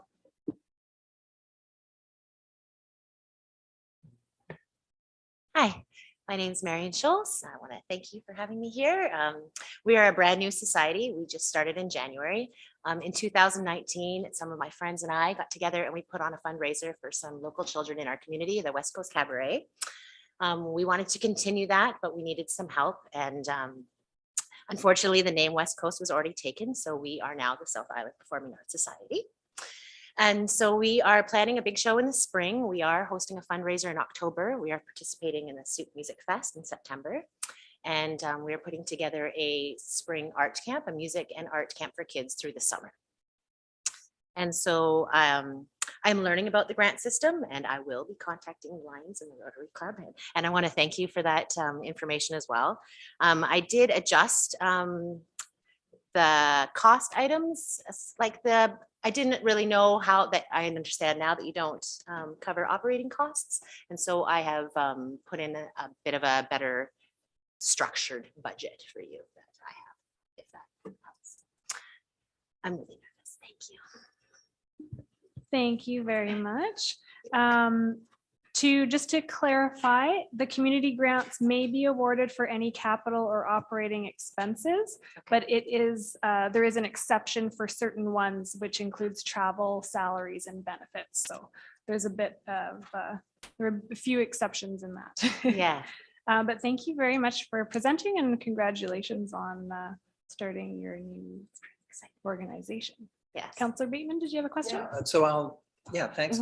Great to see another startup and go get them. So I guess the question would be, if you don't receive full amount, which of your items here, the key thing this grant won't support is wages. Right. So we can't pay your teachers. But Right. You have rent, sheet music, insurance. Which of those? Rent and insurance are number one priorities. Right. Because we need a place to rehearse and we need to have insurance to cover our performers. Right. And we need some equipment, just a few things to start off. But luckily we have a good relationship with Amber Academy and Sioux Harbor players. And so I think that we can maybe use that community stage we heard about earlier. I'm learning so much just by being here. Yeah, so I'm really excited to start the program. I think that there's a real need for women and men and everybody to come out and sing and dance and just express themselves. And cabaret was very successful. We did sell out. We've sold out every show. So I think once we finally get shows going, we can take that ticket revenue and continue on without a problem. So to be clear, you are open to all ages for this or more kids? The West Coast Cabaret show itself is a 19+ show just because of the content of the show. But we are offering kids camps just during the summer. We're not interested in doing things during the school year, mostly just through the summer. We're going to do the art camp. And then eventually, if things go well, I'm studying to get my degree in music at the moment. And if I can finish that, I will also open up more music, school of rock, singing lessons, guitar, drums, everything. I'd like to do it all. I'm wheeling myself in at one thing at a time. Yeah. Right. Yeah. So I have to finish my degree. So And It's the when you training- finish it. The Yes. training itself is open to all ages. Pardon me? The vocal classes. The vocal classes are things, all ages. Yes. Okay, Yeah. Good. Absolutely. Thank you.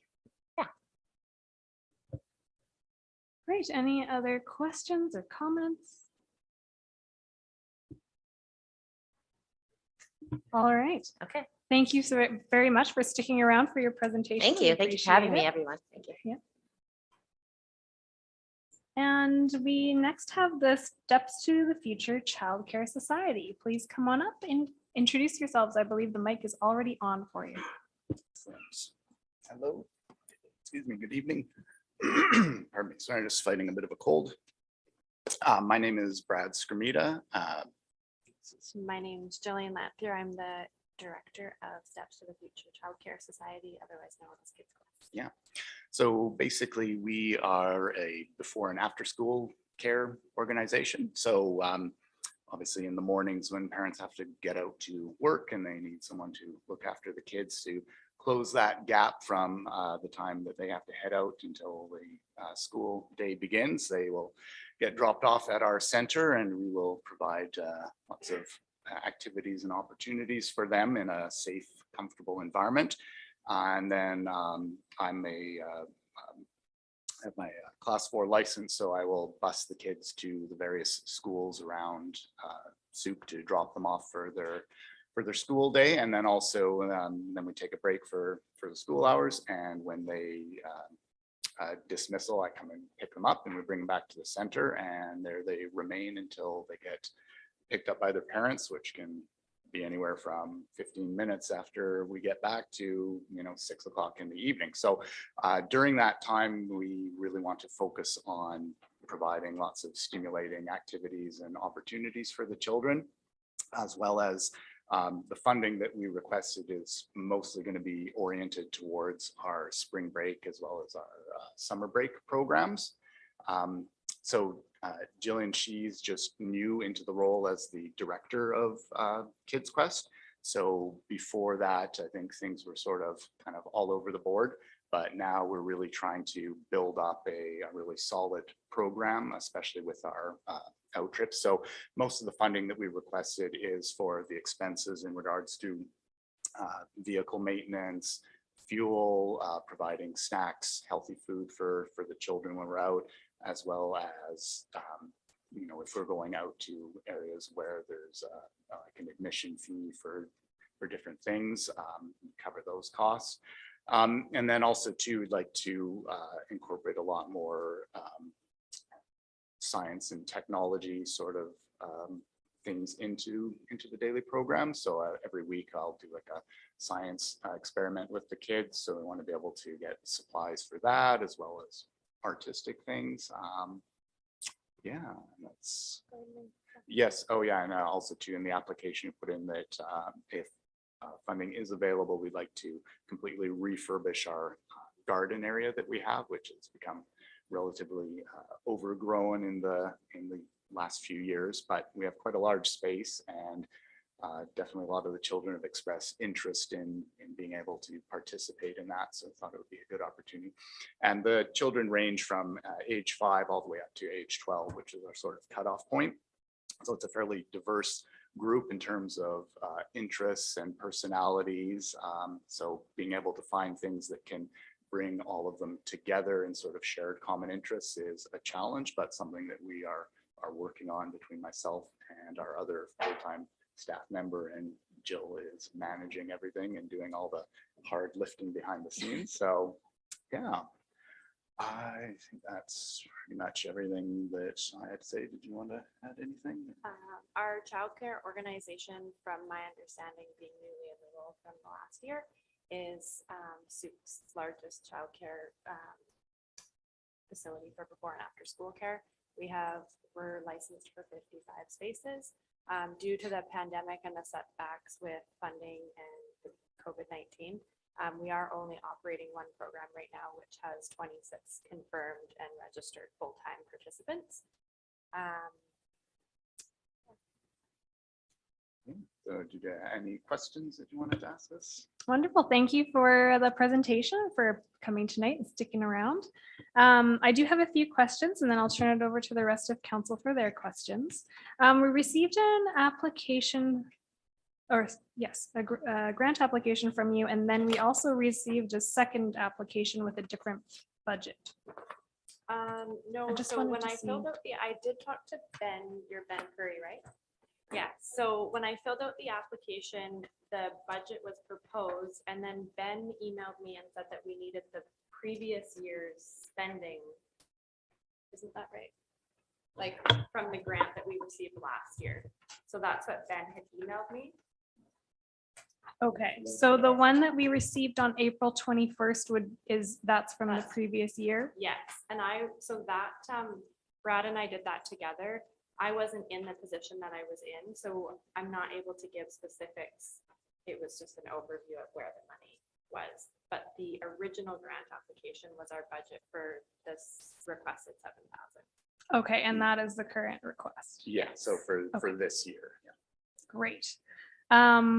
Okay, so that is fine. I did want to clarify, I think it's okay with this new. Maybe not. It should be okay with the new budget, but we are unable to fund events that previously happened. So the spring break one, I believe, was. Yeah, so we've just passed the spring break, so we'd be Right. looking mostly towards applying any funding received for our spring break program, which is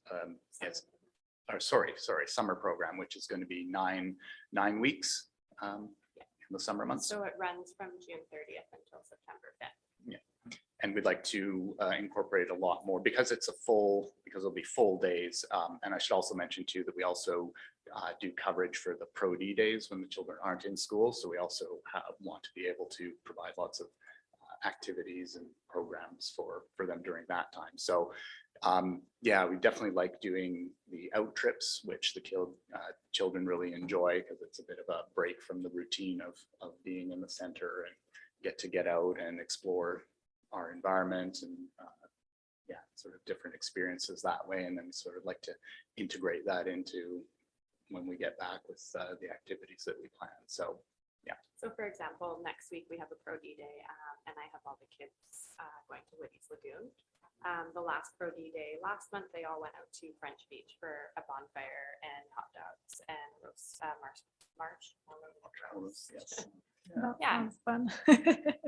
It's important to me. I'm a mom of 4 kids, so it's important to have a program that's really interactive and educationally based, as well as having a very healthy snack program. When I took the program over last year, there was a lot of changes.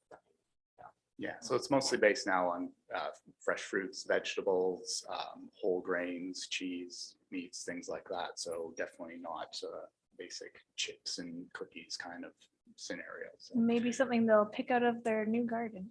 Yeah, and I'll also Hopefully. mention too that I am also a licensed early childhood educator. So I came into the program, so I have that experience working with in that field as well that I've brought to bear and things. So Okay. And he's a local artist. I am a local artist, yes. Jack of all trades. We have a lot of those in this community. So one other thing I noticed is we're not able to fund for gas as it's part of the travel piece that we're not funding. So when I put together the budget that you've presented, we have March, June, July, August, which is mostly the summer program food at $500, the summer field trips and rentals, 2,000. The garden for 2,000 and art supplies for 1,000. Those would be pieces we would be able to fund, which I'm not good at math, but if my late night math adds up as $5,500 that we would be able to fund Yeah. as per our policy. Yeah, we're fairly flexible in terms of, you know, how the funding would be used. It's for broad programs, not like one specific piece of equipment that costs X amount of dollars. So we'd certainly be grateful for anything that we would receive, and we are grateful for the generous amount that we received last year as well. So yeah, just the more that we can bring in, it helps us to provide a better program for the children and really kind of flesh out those areas that we want to focus on, like I said, the arts and the science and the out trips and being able to tie all that together. So. And as the director of the nonprofit organization, it's important to give back to our community. So we do have a detached triple garage on our property, and the Sooke Lions use it to build their stages and store their and freezer. Awesome, great. Any questions or comments from council? Go ahead, Councillor Bateman. Yeah, yeah, thanks for the presentation and thanks for stepping in the Steps to the Future, which has a long tradition in Sioux, right? I mean, Yeah, 27 years. 27 years, Yeah. so clear need in the community for this. Are a lot of your students at Cicinos Elementary next door? We have 14 at Cicinos Okay. currently. Right. And our wait list for September, we have a wait list of 15, and the need right now is more for Poirier. Oh, yeah. But we also have students at Souk and one at Journey. Yeah. Right, okay. So parents are dropping off their kids as early as 6:15. 6:15? I think in previous years it was a later time, but we accommodate military families.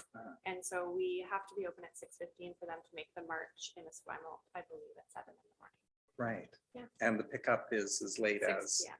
6 p.m. Okay, long days. Yeah. Can be, yes. Fun. I just wanted to note, you know, at EMCS, they have EMCS Society runs a food garden program.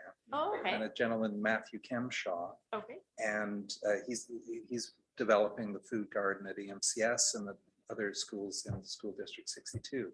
So it's well worth reaching out to him Okay. and exploring how his students might assist you in rebuilding your food gardens. Yeah, Amazing. sounds like a good resource to tap into.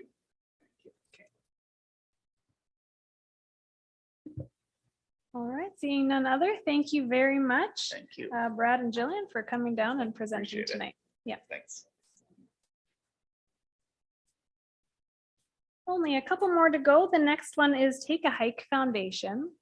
Please don't take a hike and stick around for this one. Thank you for your patience tonight, and the mic is on, so just introduce Oh, yourself. perfect. If I cough, I tried to breathe my water earlier today, which is a bad decision. So my name is Tristan Chosvold. I'm a registered counselor and mental health clinician with the Take a Hike program that exists in the Saanich School District. My colleague, Charlene Smith, the manager of philanthropy for Vancouver Island, would have loved to be here to be able to share, but she is at a planning retreat in Vancouver and it just didn't work out.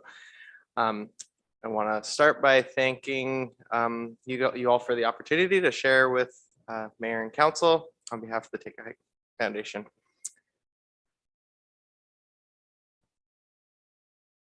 Perfect. So Take a Hike serves youth experiencing vulnerabilities in grade 10 to 12, so age 15 to 18, who are struggling to succeed in the mainstream school system and are at risk of leaving before graduation. So on the screen here, you'll see many of the vulnerabilities youth who attend our programs on Vancouver Island face. These vulnerabilities at critical stages of development affect the way that youth remember, attend, learn, and make decisions.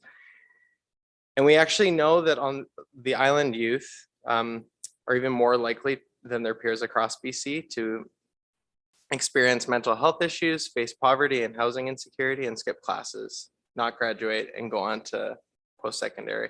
So I have a few examples of programs that are, or students that are in other programs, one including in mine, give you an idea of who would be attending this. So Declan experienced childhood trauma and it led to mental health concerns, and he's coping by using substances and skipping school. Another student, Omar, was bullied and afraid to leave his house and deals with severe social anxiety. And then Rocky is an Indigenous youth and is impacted by intergenerational trauma and is working to reconnect with his Indigenous heritage through our land-based activities that we do in our class. Our programs also reach far beyond the youth that we serve, to their families, the school districts, and the greater communities. Based on the research that we've been able to glean, we estimate that each program has an impact of an additional 120 people per youth, or sorry, connected to the youth in the particular programs.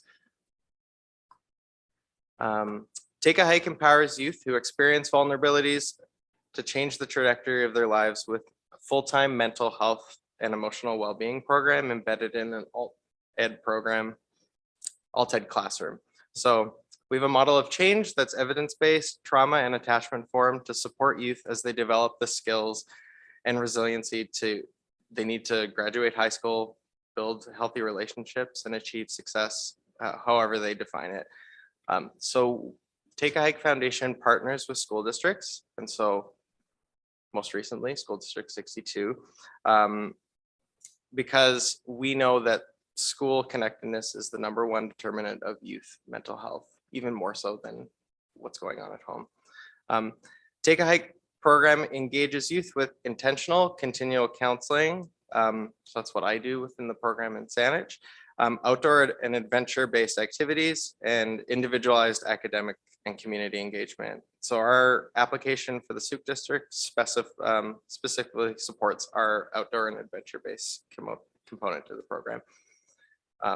So youth engage in activities like hiking, snowshoeing, camping, canoeing, kayaking, and outdoor safeties skills like once per week. So in my program, every Tuesday is an out day with our students. And then we go on multi-day expeditions, 3 to 10 days long, 3 times a year.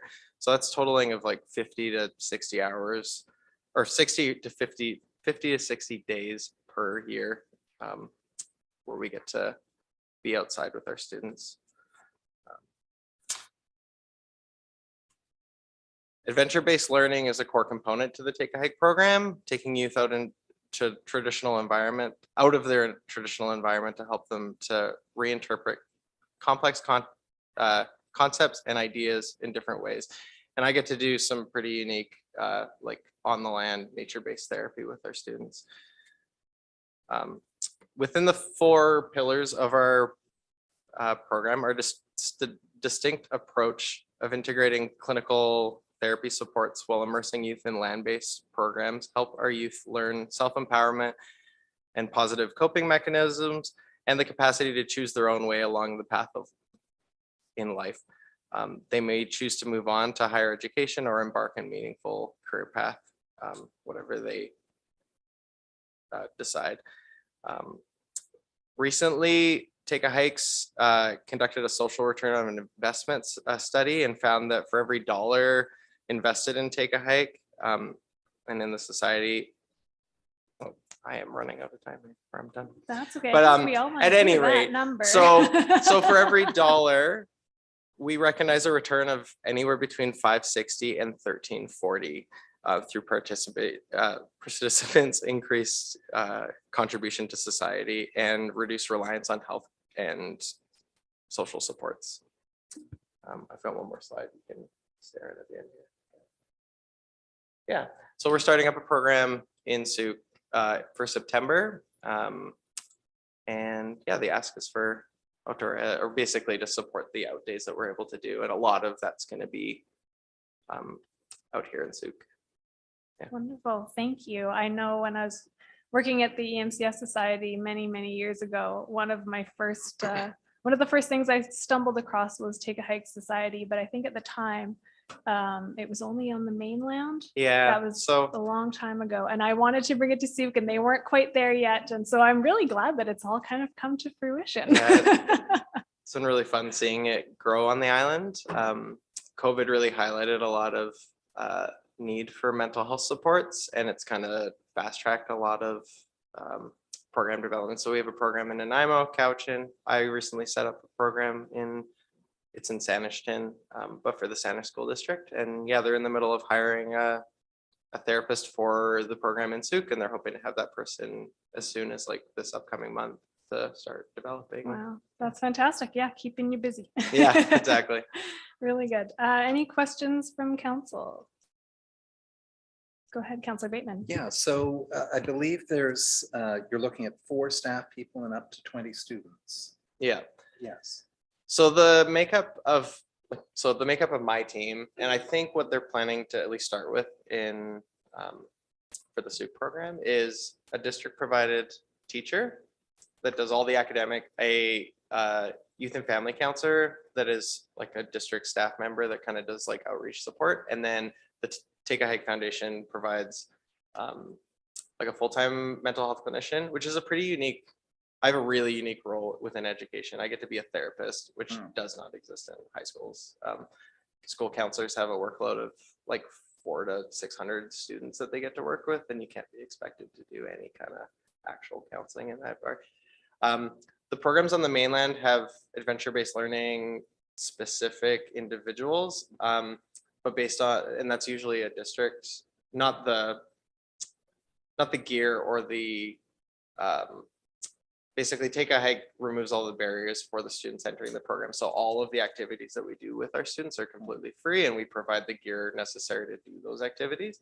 On the mainland, the schools that set up originally, they pay for an adventure-based learning specialist to be on the ground or like a couple days a week with the programs.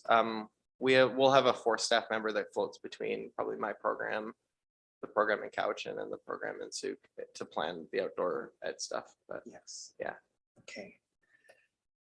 Yeah, yeah, quite a change from when I was a kid. Yeah. I'll tell you, where we just quietly suffered, went through our traumas. These are grade 10 to 12 students. Yeah, I understand, and they have experienced trauma, mental health and wellness conditions, addiction, and attachment issues. Primarily, how do you identify among the school population? How does so yeah, no. So when I started, so I'll just give you like kind of my experience within my role. I worked, like I got hired in Saanich like 5 months before the program started, and I used that time to connect with student groups as well as all the counselors and teachers at the various schools to identify students that were like not attending or were having to see the school counselor on a regular basis. And then we approached those students and their families to see if those are support. And what I've seen in other programs that have been around, so Take a Hike's been operating since 2001, I think, in Vancouver. And they have like a culture that's like a lot of students know about the program, but as a new program, we had to do a lot of like talking with the students' parents, teachers about, hey, this is a program available. And so, and then within the school districts, like so Saanich, and I imagine Souk will be the same. There's kind of like a referral process within that district. So okay. Yeah. Thank you. I did just note that at the Victoria Family Court and Youth Justice Committee where I'm involved, we've heard of Take a Hike, and quite exciting in this idea that redirecting kids off that path that leads down the wrong direction. So thank you for your work. Awesome. Thank you. Great. Any other questions? No. Thank you very much for what you do, and thanks for sticking around tonight. Yeah, thank you. No problem. And it was Chasvold, is that right? Chasvold, yeah. Chasvold. Thank you very much. Thank you. All right, so next, last and definitely not least, do we welcome back the Victoria Brain Injury Society. Please have a seat and All right, good evening, everyone. Thanks for still being here. My name is Ian. I'm a case manager with Victoria Brain Injury Society, and tonight I'd like to talk to you folks about SHINE, the Student Head Injury Neuroeducation Program that we've created in collaboration with the Concussion Laboratory at UVic. All right, just give you a little background. So about Victoria Brain Injury Society, we're a nonprofit organization located in downtown Victoria. We service the entire region, so that includes the Greater Victoria area, Sooke, all of the West Shore, Saanich, all of the peninsula, and the surrounding Gulf Islands as well, pretty much everything up until the Malahat. We provide services and support and advocacy for adults living with acquired brain injury. Now, if you're like me and you see this, you're kind of wondering, what about the youth? And it's a very important question. Youth are our future, and their hopes and dreams have the power to build tomorrow. Unfortunately, brain injury can provide and pose a serious barrier to some of those hopes and dreams. Things like incarceration, unemployment, risk of mental health issues, addiction, and homelessness. And just to give you guys some context, with inmates, probably about between 60 to 80% of them are living with undiagnosed brain injury. And with homeless population, it's probably about just over half. And in both those scenarios, most of those people wind up with a brain injury before they end up in either of those situations. This is kind of problematic when you consider that almost a third of all the brain injuries suffered in Canada are suffered by children and youth. And this becomes even more disturbing when you realize that youth don't know. They don't know. We use the example of concussion. They know little to nothing about it. They don't know where to get information about it. They don't know who is responsible for detecting it, and they don't know how to treat it. And unfortunately, the information that they do have, a lot of it is either outdated or it's misinformation. And that's where SHINE comes in. So with SHINE, we endeavor to teach kids about the importance of protecting their brain for lifelong health. We do that by meeting the kids where they're at. Right now, we are presenting and offering presentations in high schools. And it's an interactive presentation. And yeah, and we will, sorry. All right. Yeah, it's an interactive presentation. We plan to basically present to every region that we can. Souk, of course, is included in that, and the 3,300 students that are within the Sioux School District high schools. All right, so in our presentation, we talk a little bit about the brain. We talk about different parts of it and their functions. We talk a little bit about brain injury and the social, the emotional, the cognitive, and the physical effects of that. We talk to them about concussion. We talk to them about prevention. We talk to them about, we dispel a lot of the myths, and we outline some plans for safe recovery from it. We also talk to kids about the effects of drugs and alcohol and how they interact with the brain, the effects of long-term use. And we talk to them about overdose and how overdose can often cause a brain injury through oxygen deprivation. The final thing that we talk about with kids is life after brain injury. So we explain to them basically that there's still possible to live a meaningful life despite living with a brain injury. I like to do this because given the high prevalence of brain injuries, there's probably a good chance that some of the kids that we present to are living with a brain injury, and I want them to be able to hold their head up high too. The other things we talk about in this little section is we talk about neuroplasticity and another phenomenon that we call acquired savant syndrome. And as far as where we plan to go next, we would like to recruit and train some volunteers We would also like to recruit and train a group of youth ambassadors with basically the idea of giving them some skills and giving them an opportunity to have some experience within the social service field.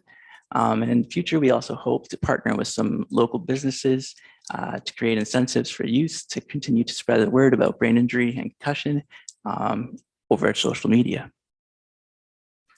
All right, that's basically everything that I have. Anybody have any questions? Great, thank you very much for your presentation. One question I have is, which schools in the Souk School District were you going to be visiting? Is it just the ones in Souk or various within the Souk School District? Various within the Sioux School District. Basically, any kid that has a brain, I want to help them. I love it. I do ask because I see your revenue. It's good that you've got tons of wonderful support from other funders. District of Souk is the only municipality listed there, but the Souk School District has Colwood, Machosen, Langford, Highlands. Have you approached any of them for funding as well? I will defer to my executive director. Come on over. Just introduce yourself. Welcome. My name is Pam Pruitt. I'm the executive director of the Victoria Brain Injury Society. Thank you very much for staying till the bitter end. We have approached other municipalities for funding. We've been unsuccessful with Saanich, but we're going to keep trying because we really believe strongly in this program. We did just receive word that we were successful in our grant application with the Saanich Peninsula Community Foundation, and we'll be approaching Sydney as well. And we'll just keep trying with it because it's important to us that we are at all of the school districts.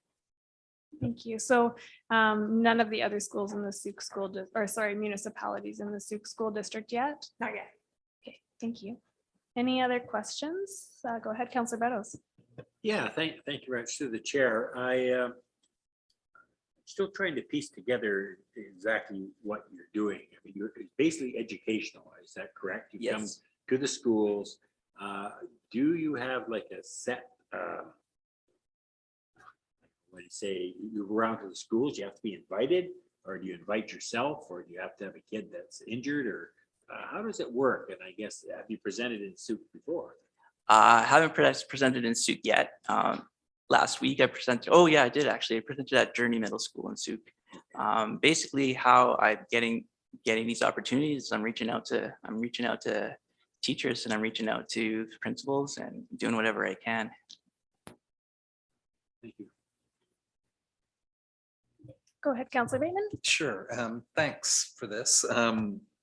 My brain's a little foggy increasingly as the evening progresses. I noted in your presentation last year, you stated there are 1,157 individuals with a brain injury in Souk itself. So I imagine a lot of these are undiscovered or unknown or undiagnosed. And hence, by teaching kids at this stage, they become better capable of moving through life if indeed they have an injury. Yeah. That's a really good point, and it's true. Part of this, what we're really strongly feel about this program is it's a prevention program. So the impetus of the program was a research project that we participated in with the concussion lab at UVic and School District 61, and it was shocking and disheartening to see how little the students knew about brain injury. And when the researchers did the pre-test, like a pre-quiz with the students, just to find out what they knew about concussion, 100% of them didn't know what a brain injury or what concussion was. Even those students that had a concussion didn't realize that concussion was a brain injury. So that's a huge problem that we're really seeing, and we've been seeing it a lot lately. Is people who call us, or they call, for example, they call our board chair because he's a concussion survivor, and they say, we have a concussion, we don't know what to do. Gerald, what should we do? And he says, well, have you called Vivas? And they say, well, no, we don't have a head injury, we have a concussion. It's not wrong with our brain, it's a concussion. So part of what we want to do when we get out into the schools and get in front of the youth is just educate them. Concussion equals brain injury, and it's a long-term effects if you don't take care of it and do things to prevent it now. Yeah, and I'd say that this lack of knowledge about brain injury, it's a common trend. A lot of those figures are actually pulled off of the Government of Canada's website. It's stuff that they figured out with their research as well. And it's not just children, it's adults as well. And finally, there's Cindy Andrew and the Healthy Schools, Healthy Communities group at School District 62. Are you in touch with her? Yeah. Okay, good. Get in There's, touch. and also the, just coming tonight, the EMCS Society, I'd like to reach out with them because there's maybe ways we can partner with them, take a hike, look at partnership opportunities Yes. with them. Good. Okay, thank you. Go ahead, Councillor Lajeunesse. No, just thanks for the work you're doing, and maybe there's a partnership opportunity with Souk Boxing Club too. Sorry, that's, but no, thanks for the work you're doing. Thank you. Thank you. Wonderful. Thanks for coming tonight. My screen has gone dark, so I believe that was our last presentation. It's had enough. Council, we of course will not have quorum to continue the discussions on each of these, so we will continue that with the remainder of council on Monday night. Thank you for sticking around, everyone, and thanks for your patience while we deliberate on Monday, and we'll get back to you as soon as possible. Item 6 is adjournment. Who wants to move that? Councillor Beddoes. Sure, Councillor Lajeunesse, second. All in favor? No one's opposed to that. Have a good night.